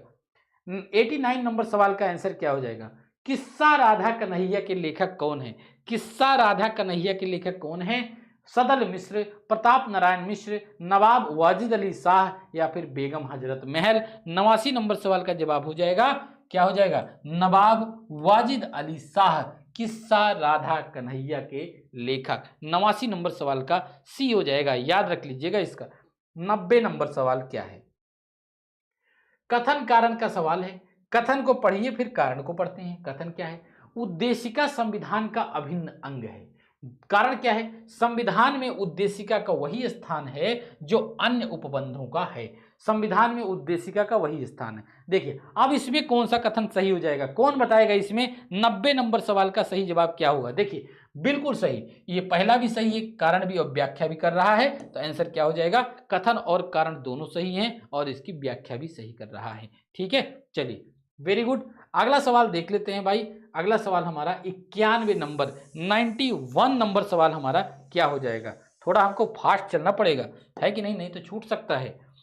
चलिए, बधुआ मजदूर प्रणाली उन्मूलन अधिनियम 1976 को संविधान के किस अनुच्छेद के क्रियान्वयन हेतु पारित किया गया था? अनुच्छेद 24, अनुच्छेद 41, अनुच्छेद 23 या फिर अनुच्छेद 48।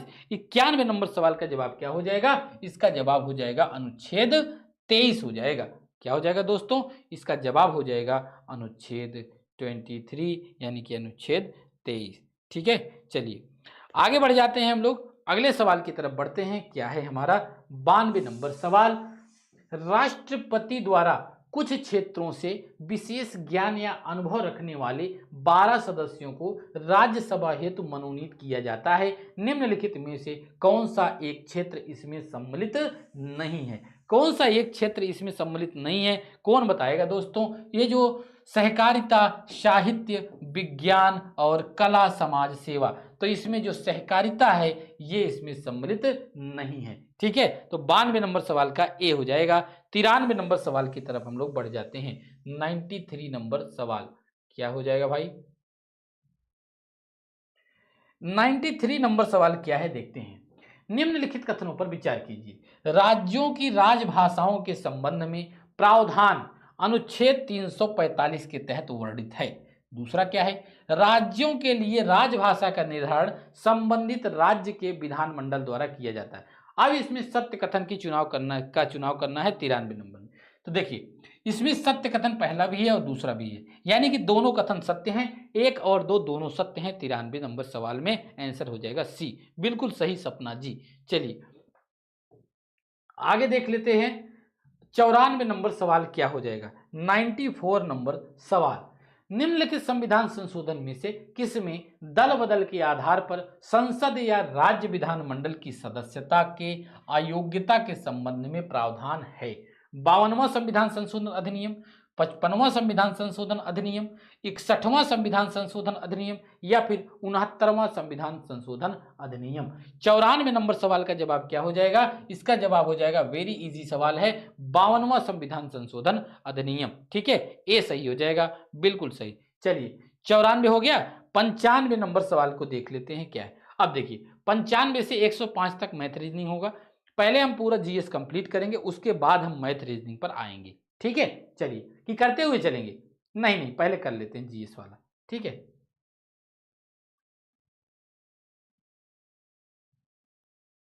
चलिए 108 नंबर सवाल को हम लोग देख लेते हैं। तो हम लोग 95 नंबर से आगे आए हैं 108 नंबर तक, ध्यान देना है हमको। ठीक है, बाद में हम लौट करके यहीं फिर आएंगे। ठीक, चलिए मैथ रीजनिंग अभी लास्ट में हम लोग करते हैं, करेंगे, छोड़ नहीं रहे हैं, लास्ट में करते हैं टेस्ट के बाद में। ठीक है, यही क्रम आप पेपर में भी अपना सकते हैं। प्रथम दृष्टिया मैथ रीजनिंग में जो आपको लगे कि ये तो 10 सेकंड का मामला है, उसको आप लगाते हुए चलिए, लेकिन जो मानिए कि इसमें एक आध मिनट सोचना पड़ेगा, उसको छोड़ दीजिए। ठीक है, चलिए निम्नलिखित युग्मों में से कौन सा एक सही सुमेलित है? सही सुमेलित है हाइड्रा। हाइड्रा में रक्त का अभाव होता है, तो इसमें बिल्कुल सही है, सही सुमेलित है। जीवाणु मोनेरा जगत का है, बिल्कुल ठीक है। एक कोश की जीवों को में जनन जो है अलैंगिक विधि, बिल्कुल सही है। इसका आंसर क्या हो जाएगा? 1 2 3 यानी कि डी सही हो जाएगा। उपरोक्त सभी इसमें सही हो जाएगा। ठीक है, चलिए 109 नंबर सवाल की तरफ बढ़ जाते हैं। क्या है 109 नंबर सवाल? निम्नलिखित में से किस एक को पूर्ण पाचक रस कहा जाता है? पूर्ण पाचक रस, पित्त को, जठर रस को, अग्नाशय रस को या फिर लाइपेज को पूर्ण पाचक रस कहा जाता है। 109 नंबर सवाल का जवाब क्या हो जाएगा? अग्नाशय रस को पूर्ण पाचक रस कहा जाता है। 110 नंबर सवाल की तरफ बढ़िए भाई। क्या है 110 नंबर सवाल? लाइकेन के संबंध में निम्नलिखित कथनों में से कौन से कथन सत्य हैं? लाइकेन कवक तथा शैवाल के परस्पर सहजीवी संबंधों का परिणाम है। दूसरा क्या है? जहां वायु प्रदूषण अधिक होता है वहां लाइकेन नहीं उगते हैं। अब इसमें आपको बताना है कौन सा इसमें सत्य है। 110 नंबर में बिल्कुल देखिए, इसमें दोनों आपको सत्य, जहां पर वायु प्रदूषण ज्यादा होगा ना वहां लाइकेन वगैरह नहीं उगते। ठीक है, तो आंसर दोनों सही हो जाएगा। आंसर क्या हो जाएगा? सी। एक और आर, एक और दो दोनों सत्य हैं। 111 नंबर सवाल क्या है दोस्तों, देख लेते हैं। निम्नलिखित युग्मों में से कौन सा एक सही सुमेलित नहीं है? सही सुमेलित नहीं है 111 नंबर में, देख लेते हैं। पहला क्या है? भाप अंगार gas CO plus H2, carbon monoxide plus hydrogen, बिल्कुल ठीक है। वायु अंगार गैस, कार्बन मोनोऑक्साइड और प्लस नाइट्रोजन, ठीक है। और प्राकृतिक गैस आपका CH4 और इथेन, ठीक है। सार्वत्रिक विलायक HCl नहीं। सार्वत्रिक विलायक आप लोग बहुत बचपन में पढ़े होंगे, ये जल होता है। ठीक है, क्या होता है भाइयों? ये जल होता है। चलिए आगे देख लेते हैं। 111 हो गया। 112 नंबर सवाल को हम देखते हैं क्या है। 112 नंबर सवाल हम देख लेते हैं क्या है। निम्नलिखित में से कौन सी धातु मुक्त अवस्था में पाई जाती है? कौन सी धातु मुक्त अवस्था में पाई जाती है? तांबा, जस्ता, लोहा या फिर सीसा मुक्त अवस्था में पाई जाती है। 112 नंबर सवाल का आंसर क्या हो जाएगा? ये तांबा जो होता है ना, ये मुक्त अवस्था में पाई जाती है। 112 नंबर सवाल का आंसर हो जाएगा ए। ठीक है, और आगे बढ़ते हैं। 113 क्या है? निम्नलिखित में से कौन एक मिश्रण नहीं है? LPG, गैसोलीन, वायु और आसुत जल। इसमें से जो मिश्रण नहीं है वो आसुत जल, यानी कि जो वाटर होता है, जो पहले पानी को गर्म किया, भाप बना, भाप को ठंडा किया, तो जो पानी इकट्ठा होता है आसुत जल, इसी माध्यम से शराब भी बनाई जाती है। ठीक है, चलिए आगे देख लेते हैं। 114 नंबर सवाल आपका क्या है? 114, महिलाओं में गर्भावस्था बनाए रखने के लिए आवश्यक है, क्या आवश्यक है? अवतु ग्रंथि, अधिवृक्क, कार्पस ल्यूटियम या फिर प्यूस ग्लैंड। 114 नंबर सवाल का आंसर हो जाएगा कार्पस ल्यूटियम। ठीक है, तो महिलाओं को गर्भावस्था में बनाए रखने के लिए ये आवश्यक है। ठीक है, गर्भावस्था बनाने के लिए। चलिए, ये प्रोजेस्टेरॉन हार्मोन्स को स्रावित करता है, ठीक है। तो आंसर क्या हो जाएगा? सी। 115 नंबर सवाल को देख लेते हैं क्या है। 115 नंबर सवाल, हेन एंड चिकन रोग। हेन एंड चिकन रोग निम्नलिखित में से किस एक फल से होता है, फल में होता है? हेन एंड चिकन रोग किस में होता है भाई? आम में, केला में, अमरूद में और या फिर अंगूर में। 115 नंबर सवाल का आंसर हो जाएगा ये हेन एंड चिकन रोग होता है अंगूर में। कहां पे होता है दोस्तों? ये आपका अंगूर में होता है, ध्यान में रखिएगा, ठीक है। और ये बोरान की कमी से होता है, ये भी ध्यान में रख लेना है। किसकी कमी से होता है? ये बोरान की कमी से होता है, ठीक है। चलो 116 नंबर सवाल की तरफ बढ़ते हैं। सूची 1 को सूची 2 से सुमेलित करना है। एक तरफ है फल सब्जी और दूसरी तरफ है प्रजाति। देख लेते हैं जो आपकी धान की प्रजाति जया होती, उधर से देखते हैं। अच्छा हाँ, चने की प्रजाति कौन सी होती है? सम्राट। इसमें से सम्राट चना का है। और आम इसमें सिंधु है, जो जिसमें गुठली नहीं पाई जाती है, ठीक है। और पपीता आपका पूषा है, ठीक है। पूसा जायंट भी बोलते हैं, इसका पूरा नाम है पूसा जायंट, ठीक है। तो सिंधु आम खाइएगा, इसमें गुठली नहीं होती है। तो इसका आंसर क्या निकल के आएगा? इसका आंसर 2 1 3 4, 2 1 3 4 सी में है, सी हम लोग लगा देंगे। 117 नंबर सवाल को देख लीजिए क्या है। 117, मूली में तीखापन किसके कारण होता है? जो मूली का तीखापन होता है वो किसके कारण होता है? वो कैल्शियम ऑक्सलेट के कारण, आइसोसाइनेट के कारण, सोलेनिन के कारण या फिर केप्सिसिन के कारण। ये आइसोसाइनेट के कारण होता है। किसके कारण? आइसोसाइनेट के कारण होता है, जो मूलियों का तीखापन होता है, ठीक है दोस्तों। चलिए अगला देख लेते हैं। 118 नंबर सवाल आपका क्या है? 118 नंबर सवाल आपका क्या है? निम्नलिखित में से कौन सा एक दलहनी फसलों का जैव उर्वरक है? दलहनी फसलों का जैव उर्वरक, एजोटोबैक्टर, अजोला, नीलहरित शैवाल, राइजोबियम। 118 नंबर सवाल का आंसर क्या हो जाएगा भाई? जो आपका दलहनी फसलों का जैव उर्वरक है, इसका जवाब हो जाएगा राइजोबियम, ठीक है। क्या हो जाएगा? डी हो जाएगा, राइजोबियम। क्लियर है? चलिए अगले नंबर सवाल को देख लेते हैं। 115 नंबर सवाल का आंसर क्या हो जाएगा? 115, कृषि विविधीकरण से क्या आशय है? कृषि विविधीकरण से क्या आशय है? विभिन्न प्रकार के कृषि यंत्रों का प्रयोग करना, क्या ये है? सिंचाई की आधुनिक विधियों का प्रयोग करना, विविध प्रकार की फसलों को उगाना एवं कृषि की सहायक क्रियाओं का विस्तार करना, या फिर उपरोक्त। कृषि विविधीकरण क्या है? 119 नंबर सवाल का, विविध प्रकार की फसलों को उगाना एवं कृषि की सहायक क्रियाओं का विस्तार करना, यही होता है कृषि विविधीकरण, ठीक है। तो आंसर इसका क्या हो जाएगा? सभी टिप्पणियां सही नहीं, सभी नहीं सही है, इसमें आपका सी सही हो जाएगा। 119 नंबर सवाल का सी सही हो जाएगा। 120 नंबर सवाल को देख लेते हैं क्या है। 120, 120 नंबर कथन और कारण का सवाल है, देख लेते हैं। कथन क्या है देख लेते हैं भाई। राष्ट्रीय कृषि आयोग ने भारत को 15 कृषि जलवायु प्रदेशों में विभाजित किया है। क्या यह बात सही है? 15 विभाजित किया है, बिल्कुल ठीक है। इसका उद्देश्य कृषि जलवायु नियोजन में क्षेत्र विशेष में उपलब्ध संसाधनों का अनुकूलतम प्रयोग करना है। बिल्कुल सही बात है, दोनों बातें बिल्कुल सही हैं। और इसकी व्याख्या भी कर रहा है। आंसर क्या हो जाएगा? ए हो जाएगा, सही है। और इसकी व्याख्या भी कर रहा है। 121 नंबर सवाल की तरफ हम लोग बढ़ेंगे। 121 नंबर। अब 20 सवाल फटाफट करंट अफेयर के हैं, उसको हम लोग कंप्लीट करेंगे। करंट अफेयर में थोड़ा कम समय लगता है, ठीक है। चलिए, जुलाई 2023 में देश भर में पशु चिकित्सा उत्पादों के वैश्विक विनिर्माण केंद्र विकसित करने हेतु किस पोर्टल का शुभारंभ केंद्रीय मत्स्य पालन, पशुपालन एवं डेयरी मंत्रालय द्वारा किया गया? 121 नंबर सवाल का आंसर क्या हो जाएगा? इसका नाम है नंदी। क्या नाम है दोस्तों? इसका नाम है आपका नंदी। चलिए आपको 122 नंबर सवाल की तरफ ले चलते हैं। 122 नंबर सवाल आपका क्या है? 122 नंबर सवाल है, जुलाई 2023 में जेम्स फर्ग्यूसन जिम स्केया को inter governmental panel on climate change यानी कि आईपीसीसी का नया अध्यक्ष नियुक्त किया गया। वह किस देश के निवासी हैं? किस देश के निवासी हैं भाई? यूएसए, फ्रांस, यूनाइटेड किंगडम या फिर जर्मनी? 122 नंबर सवाल का जवाब क्या हो जाएगा? ये यूनाइटेड किंगडम के हैं। कहाँ के हैं? यूनाइटेड किंगडम के। 123 नंबर सवाल को देख लेते हैं, क्या है? जुलाई 2023 में निम्नलिखित में से किन्हें प्रतिष्ठित लोकमान्य तिलक राष्ट्रीय पुरस्कार प्रदान किए जाने की घोषणा की गई है?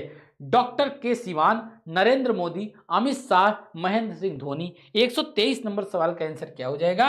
नरेंद्र मोदी जी को। ठीक है, 124 नंबर सवाल की तरफ हम लोग बढ़ जाते हैं। 124 नंबर सवाल हमारा क्या है?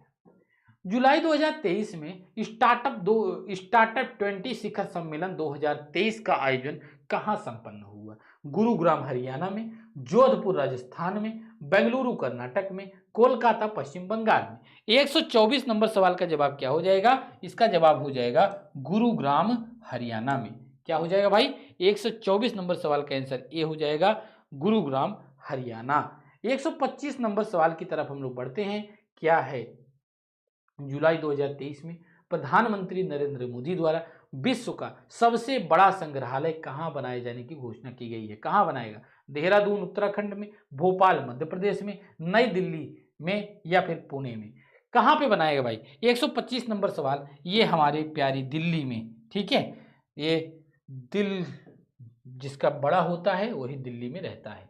दिल्ली है दिल वालों की, और ये सच बात है। तो आप दिल्ली में आप लोग रहेंगे ना, जो दिल्ली वाले हैं उनका दिल तो बड़ा होता है, सच बात है। चलिए, जुलाई 2023 में निम्नलिखित देशों में से कौन सा एक ट्रांस पैसिफिक पार्टनरशिप के लिए व्यापक और प्रगतिशील समझौता में शामिल होने वाला पहला यूरोपीय देश बना है? United kingdom, France, Germany, Sweden. 126 number सवाल का जवाब क्या हो जाएगा? इसका जवाब हो जाएगा यूनाइटेड किंगडम। क्या हो जाएगा? यूनाइटेड किंगडम हो जाएगा। ठीक है,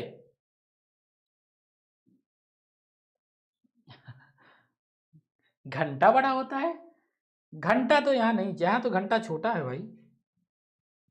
कहाँ का घंटा? घंटा घर का?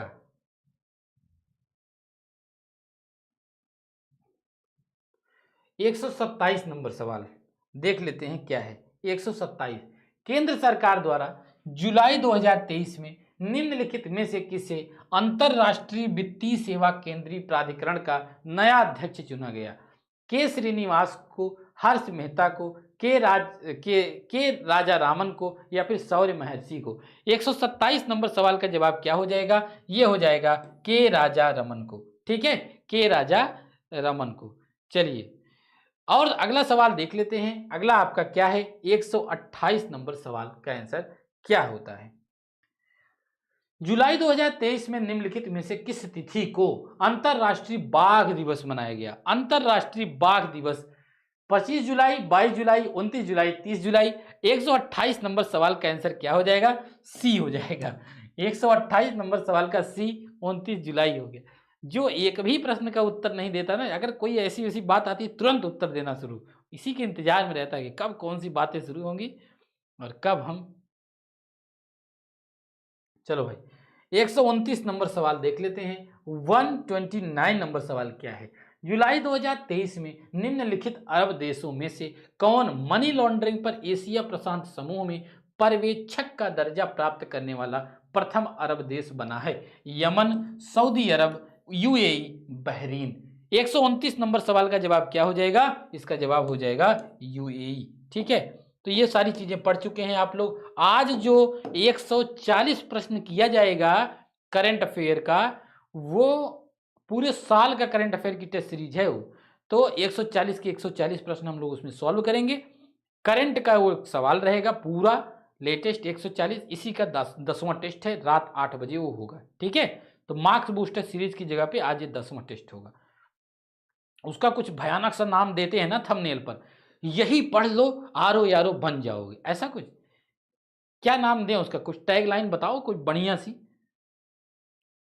करंट अफेयर पर अंतिम प्रहार, ऐसा कुछ कर दें।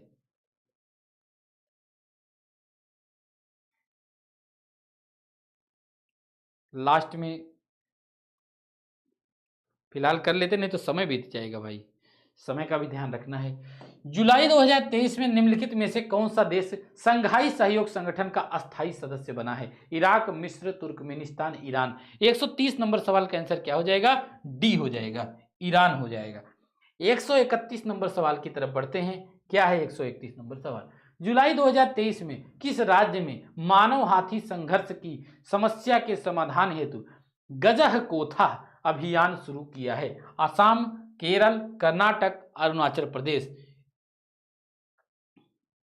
आंसर क्या हो जाएगा? 131 नंबर सवाल का जवाब क्या हो जाएगा? ए हो जाएगा। ठीक है, चलिए 132 नंबर सवाल देख लेते हैं। क्या है 132? जुलाई 2023 में इंडिया पोस्ट एवं किस देश के पोस्ट के मध्य अंतरराष्ट्रीय ट्रैक्ड पैकेट सेवा प्रारंभ की गई है? फ्रांस, दक्षिण अफ्रीका, कनाडा, रूस। 132 नंबर सवाल का आंसर क्या हो जाएगा?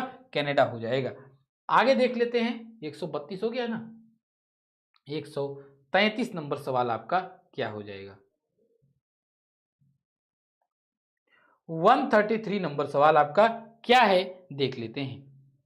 निम्नलिखित में से किसी तिथि को विश्व युवा कौशल दिवस मनाया गया? 10 जुलाई, 12 जुलाई, 15 जुलाई, 20 जुलाई। 133 नंबर सवाल का आंसर क्या हो जाएगा? ये 15 जुलाई। ठीक है, आगे बढ़ जाते हैं 134 नंबर सवाल की तरफ। क्या हो जाएगा? जुलाई 2023 में किस देश की संसद द्वारा सर्वोच्च न्यायालय के न्यायिक समीक्षा पर अंकुश हेतु एक विधेयक पारित किया गया? America, Israel, UK, France. 134 number सवाल का जवाब क्या हो जाएगा? ये आपका इजराइल हो जाएगा। क्या हो जाएगा भाई? 134 नंबर सवाल का इजराइल। बहुत ही इजी सवाल है, सब करंट अफेयर आपका रिवीजन भी हो रहा है।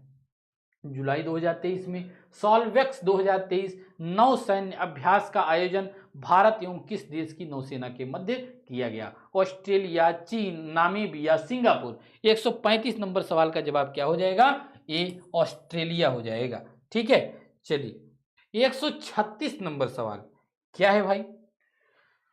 जुलाई 2023 में भारतीय आम महोत्सव आम रस का आयोजन किस देश में हुआ? रूस, यूएसए, मलेशिया, जापान। 136 नंबर सवाल का आंसर क्या हो जाएगा? रूस में हुआ। आम रस का आयोजन किस देश में हुआ? रूस में। कैटरीना गई थी कि नहीं इसमें? कैटरीना को जाना चाहिए था ना, आम रस का बहुत प्रचार किया है उन्होंने। कितने लोगों ने देख देख माजा पीना शुरू कर दिया कैटरीना जब प्रचार करने लगी। नहीं तो माजा लोग कम पीते थे, फ्रूटी पीते थे। और खुद चाहे कैटरीना ना पीती हूँ माजा। ठीक है, 137 नंबर। जुलाई 2023 में निम्नलिखित में से किन्हें देश का नया राष्ट्रीय साइबर सुरक्षा समन्वयक नियुक्त किया गया है? Lieutenant general MU. Nair, lieutenant general BK. Sinha, lieutenant general RB. Mukherjee या फिर lieutenant general PC. Ganguly. 137 number सवाल का आंसर क्या हो जाएगा? Lieutenant general MU. नायर। ठीक है, ए हो जाएगा। ठीक है,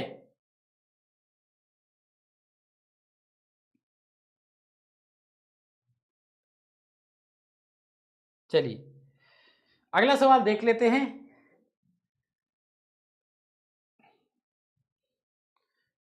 आदित्य कह रहे हैं भाई दूध पीते हैं ये, कह रहे हैं केवल दूध पीता हूं। बहुत खतरनाक आदमी हो भाई तुम, केवल दूध पीते हो। 138 नंबर सवाल क्या है भाई? 138 नंबर सवाल क्या है? निम्नलिखित कथनों पर विचार कीजिए। जुलाई 2023 में क्यू डांग्यू संयुक्त राष्ट्र खाद्य एवं कृषि संगठन के महानिदेशक चुने गए?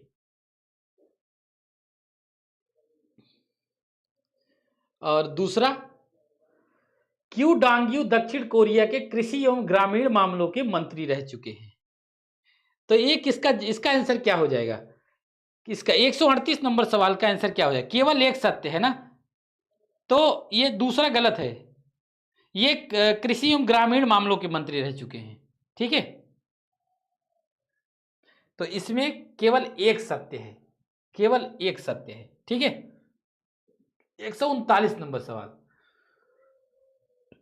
जुलाई 2023 में G20 श्रम एवं रोजगार मंत्रियों की बैठक का आयोजन कहां पर संपन्न हुआ? इंदौर में, जयपुर में, जोधपुर में, अहमदाबाद में। 139 नंबर सवाल का आंसर क्या हो जाएगा? इंदौर हो जाएगा। ठीक है, क्या हो जाएगा? इंदौर हो जाएगा। 140 नंबर सवाल क्या है देख लेते हैं। नाटो शिखर सम्मेलन का आयोजन, नाटो शिखर सम्मेलन का आयोजन कहां किया गया 2023 में, जो जुलाई 2023 में हुआ, कहां पे? Vilnius, Vilnius, Sofia, Riga, Brussels. 140 number सवाल का आंसर क्या हो जाएगा? लिथुआनिया में, विल्नियस में हुआ। ठीक है, ये जवाब इसका सही हो जाएगा। अब हम लोग बढ़ेंगे करंट अफेयर। करंट अफेयर छोड़ के आए थे 105 पे, ठीक है, 105 ही तक, 95 था, देख लेंगे अभी। सॉरी, वो मैथ रीजनिंग, मैथ रीजनिंग कहाँ गए भाई? मैथ रीजनिंग कहाँ गए? 95 नंबर सवाल। चलिए, अब मैथ रीजनिंग आप खुद ही सॉल्व करिए, मैथ रीजनिंग सॉल्व करिए। मैं सबके लिए समय दूंगा, 15 मिनट बचा है, बहुत आराम से करेंगे तो हो जाएगा।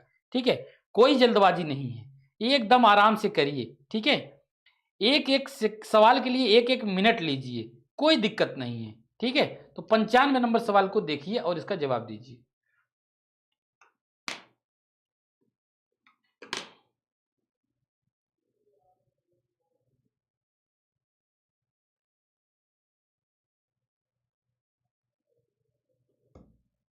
अरे मैथ वाला करके जाओ, मैथ भी आएगा।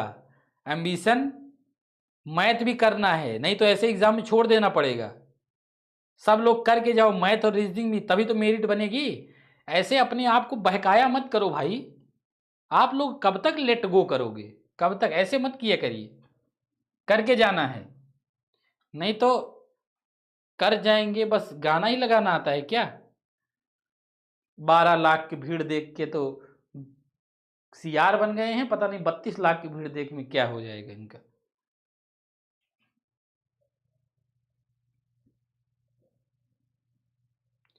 पहले का जवाब क्या हो जाएगा? पहले का जवाब डी हो जाएगा, बता दिया। 96 नंबर देखिए, 96 नंबर को देखिए, 1 मिनट लीजिए और बताइए।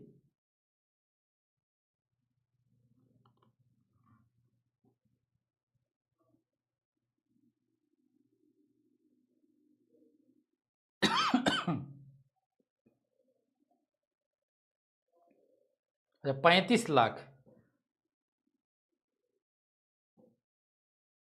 नहीं नहीं भाई, दूध पीते हैं ये। कब पीते हो भाई दूध? किस समय पीते हैं? कहाँ गए? आदित्य ने कहा था ना, केवल दूध पीते हैं भाई, देख रहे हो।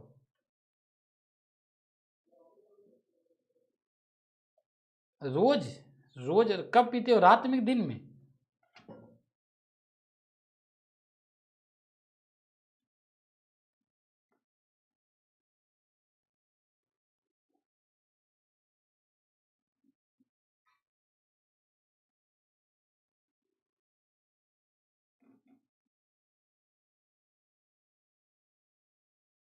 रात में? देख लो भाई इनको, खतरनाक व्यक्ति हैं। 96 नंबर सवाल को देख लीजिए क्या है। इसका आंसर हो जाएगा सी, 11 से 620। 97 नंबर सवाल ए। अच्छा चलिए, 97 नंबर सवाल को देखिए, इसका आंसर क्या हो जाएगा। एक्सप्लेन नहीं करूंगा मैं, पेपर है ये, पेपर है भाई, एक्सप्लेन नहीं करूंगा। एक्सप्लेन आप खुद करिए।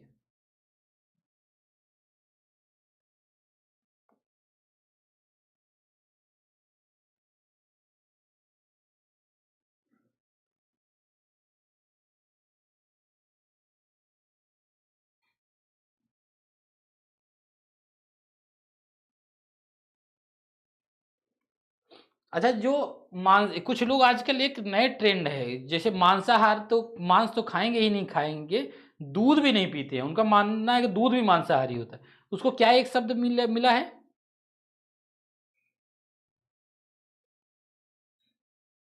जो दूध भी नहीं पीते हैं उसको क्या कहते हैं? कोई बताए उसको, कुछ एक नाम दिया गया है। 97 का तब तक आंसर बताइए। 97 का आंसर बी हो जाएगा, 43 वर्ष। ठीक है, 98 नंबर सवाल, उसको क्या कहते हैं जो दूध भी नहीं पीता है?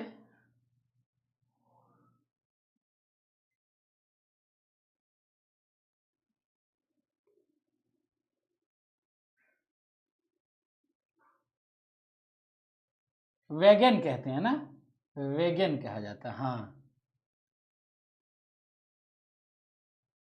मिल्काहारी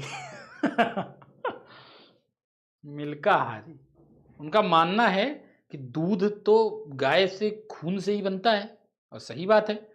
गाय भैंस दूध किसके लिए देती है? अपने बच्चे के लिए देती है, और हम लोग उसका चुरा के खा लेते हैं, तो बहुत पाप करते हैं ये हम। 98 नंबर सवाल का जवाब क्या हो जाएगा? सी हो जाएगा। देखिए 99 नंबर सवाल देख लेते हैं क्या है।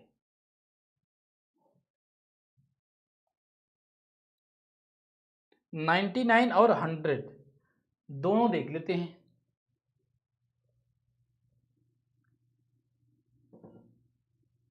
हाँ, जो कोई भी एनिमल प्रोडक्ट नहीं यूज करते हैं, हाँ, न दूध न दही न घी, कुछ नहीं ऐसा। लेकिन संभव कहाँ है, कुछ तो यूज करते होंगे इनडायरेक्टली, डायरेक्टली नहीं तो इनडायरेक्टली।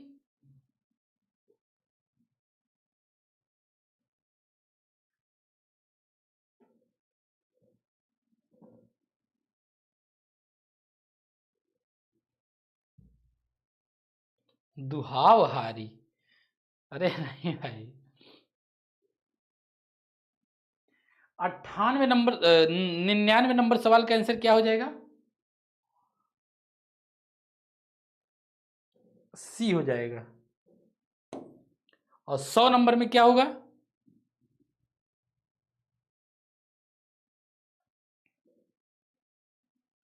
दही नहीं खाते आदित्य।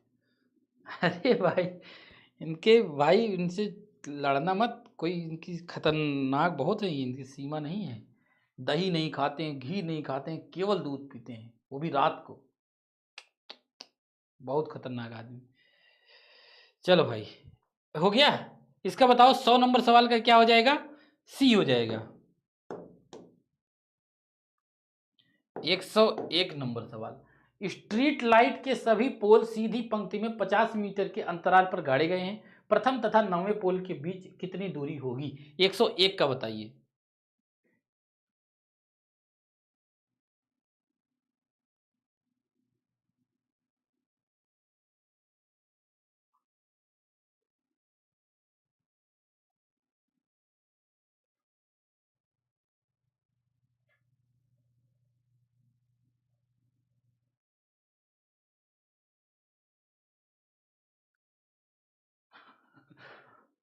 101 नंबर सवाल का क्या हो जाएगा?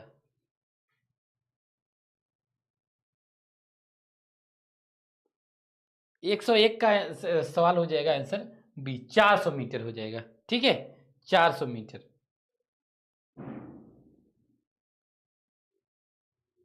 102 नंबर सवाल, एक घड़ी को आईने में देखने पर लगता है कि 3:40 हुआ है। घड़ी में सही समय क्या हो रहा है? आईने में देखने पर लगता है तो शीशा भी झूठ बोलता है ना, लोग कहते हैं शीशा झूठ नहीं बोलता है। दर्पण आईने के 100 टुकड़े करके हमने देखे थे, एक में भी तनहा थे, 100 में भी अकेले हैं। आईना झूठ नहीं बोलता है तो झूठ बोल रहा है भाई। एक घड़ी में आईने में देखने पर लगता है कि 3:20 हो रहा है, तो घड़ी में सही समय क्या है? अगर आईना देख के चले गए तब तो सब बेकार हो जाएगा, है कि नहीं?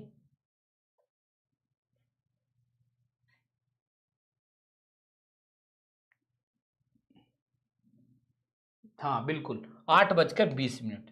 ठीक है, 3:40 हुआ है तो घड़ी में 8:20। ठीक।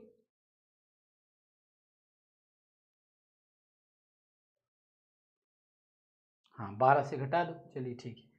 123 नंबर सवाल, 103 सॉरी, 103 बताइए। समय बहुत है, आराम से करिए, अभी 5 मिनट बचा हुआ है।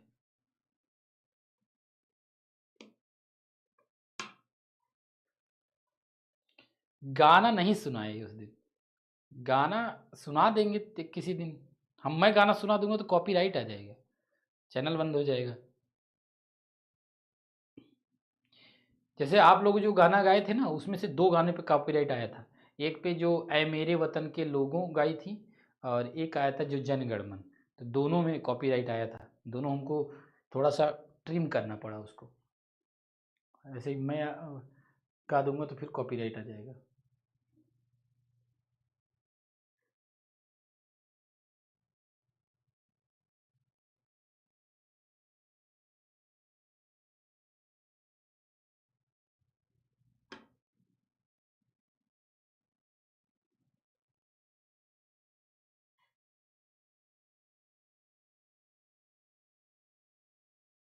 बताओ इसका आंसर क्या हो जाएगा? सी हो जाएगा। 104 की तरफ बढ़ते हैं। 104 और 5 दोनों के लिए आपको 2 मिनट मिलता है। कॉपीराइट से चैनल, कॉपीराइट से कुछ होता नहीं है। कॉपीराइट से रेवेन्यू शेयर हो जाता है। जितने डॉलर आएंगे ना, आधा डॉलर मेरे पास आएगा, आधा डॉलर उनके पास चला जाएगा। तो कॉपीराइट बस यही आता है और कुछ नहीं। अच्छा, कॉपीराइट, स्ट्राइक और कॉपीराइट में अंतर होता है। अगर स्ट्राइक मारेगा तो 3 स्ट्राइक पे चैनल ही बंद हो जाएगा। ठीक है, तो ये कोई कह रहा था ना कि आप ये कराते हैं तो स्ट्राइक क्यों नहीं आता है? क्योंकि मैंने परमिशन ले रखा है, इस वजह से नहीं आता है। परमिशन लेंगे तो नहीं आएगा।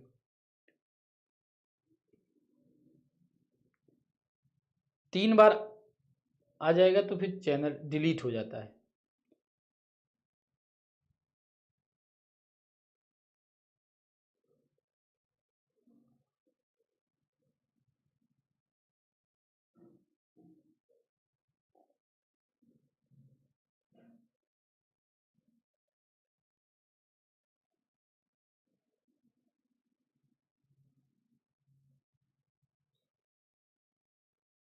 ठीक है, 104 का क्या हो जाएगा? 104 का बी हो जाएगा। और 105 का, 105 का भी बी होगा भाई, सी नहीं होगा।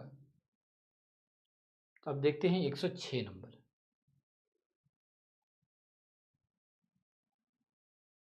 106 7।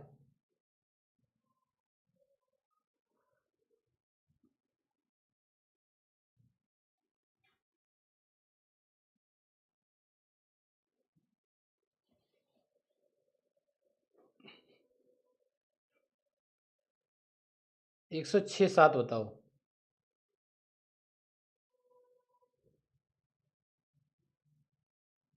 मैंने भी कॉपीराइट मारा है। मेरा कोई नकल कर रहा था एक, मारा नहीं, मैंने उसको फ़ोन किया। हमने कहा यार तुम मेहनत किए हो और मैं भी चैनल चलाया हूँ, मेहनत जानता हूँ, तो इस वजह से कॉपीराइट आ रहा है मेरे पे। अगर मैं मार दूंगा तुम्हारा चैनल बंद हो जाएगा दोस्त, इसीलिए हटा लो उसको। तो भला आदमी था, हटा लिया। तो मैं पहले उससे संपर्क करता हूँ। अगर मान लीजिए कि मेरा कोई थंबनेल यूज़ किया है, मेरा कोई कंटेंट यूज़ किया है, तो मेरे पास आ जाता है कि हाँ कॉपीराइट आप मार सकते हैं। तो मैं जो है उससे फ़ोन किया, मैंने कहा, मैसेज किया उसको, उसका फ़ोन आया। हमने कहा हटा लो यार, मेहनत किए हो तुम, चैनल चलाए हो, तो क्यों बर्बाद करना चाहते हो? मैं तो भला आदमी हूँ, मैं तो बता दिया, लोग बताएंगे नहीं।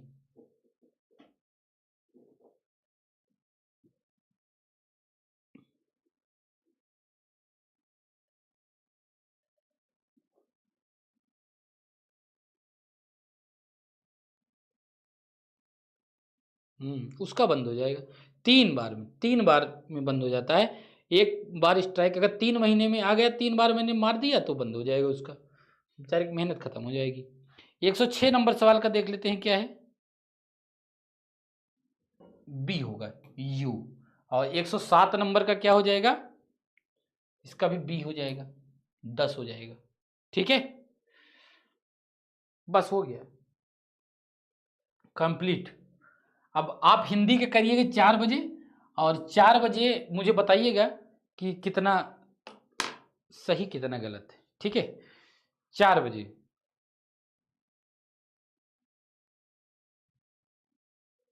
क्या कह रहे हैं?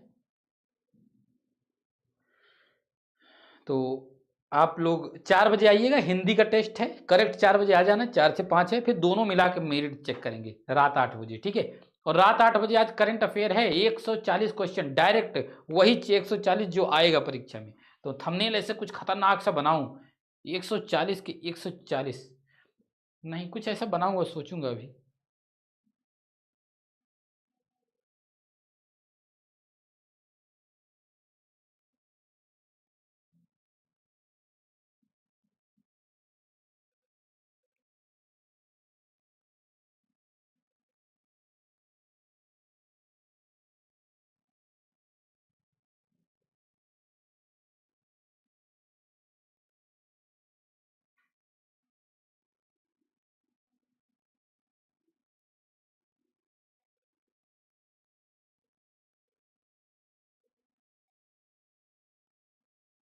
नहीं, अभी कोई कॉल नहीं। अरे यार, इतना पढ़ाया हूँ, बोला हूँ 2 घंटे, और तुरंत आप लोग कॉल करते हैं और नहीं उठाता हूँ तो गुस्सा आ जाते हैं, कहते हैं नहीं उठाया, नहीं उठाया।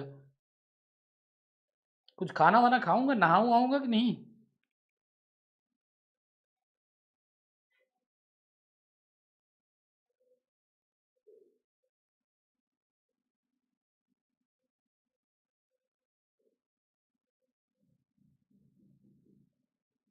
कॉल नहीं रिसीव होगा अभी भाई, अभी नहीं।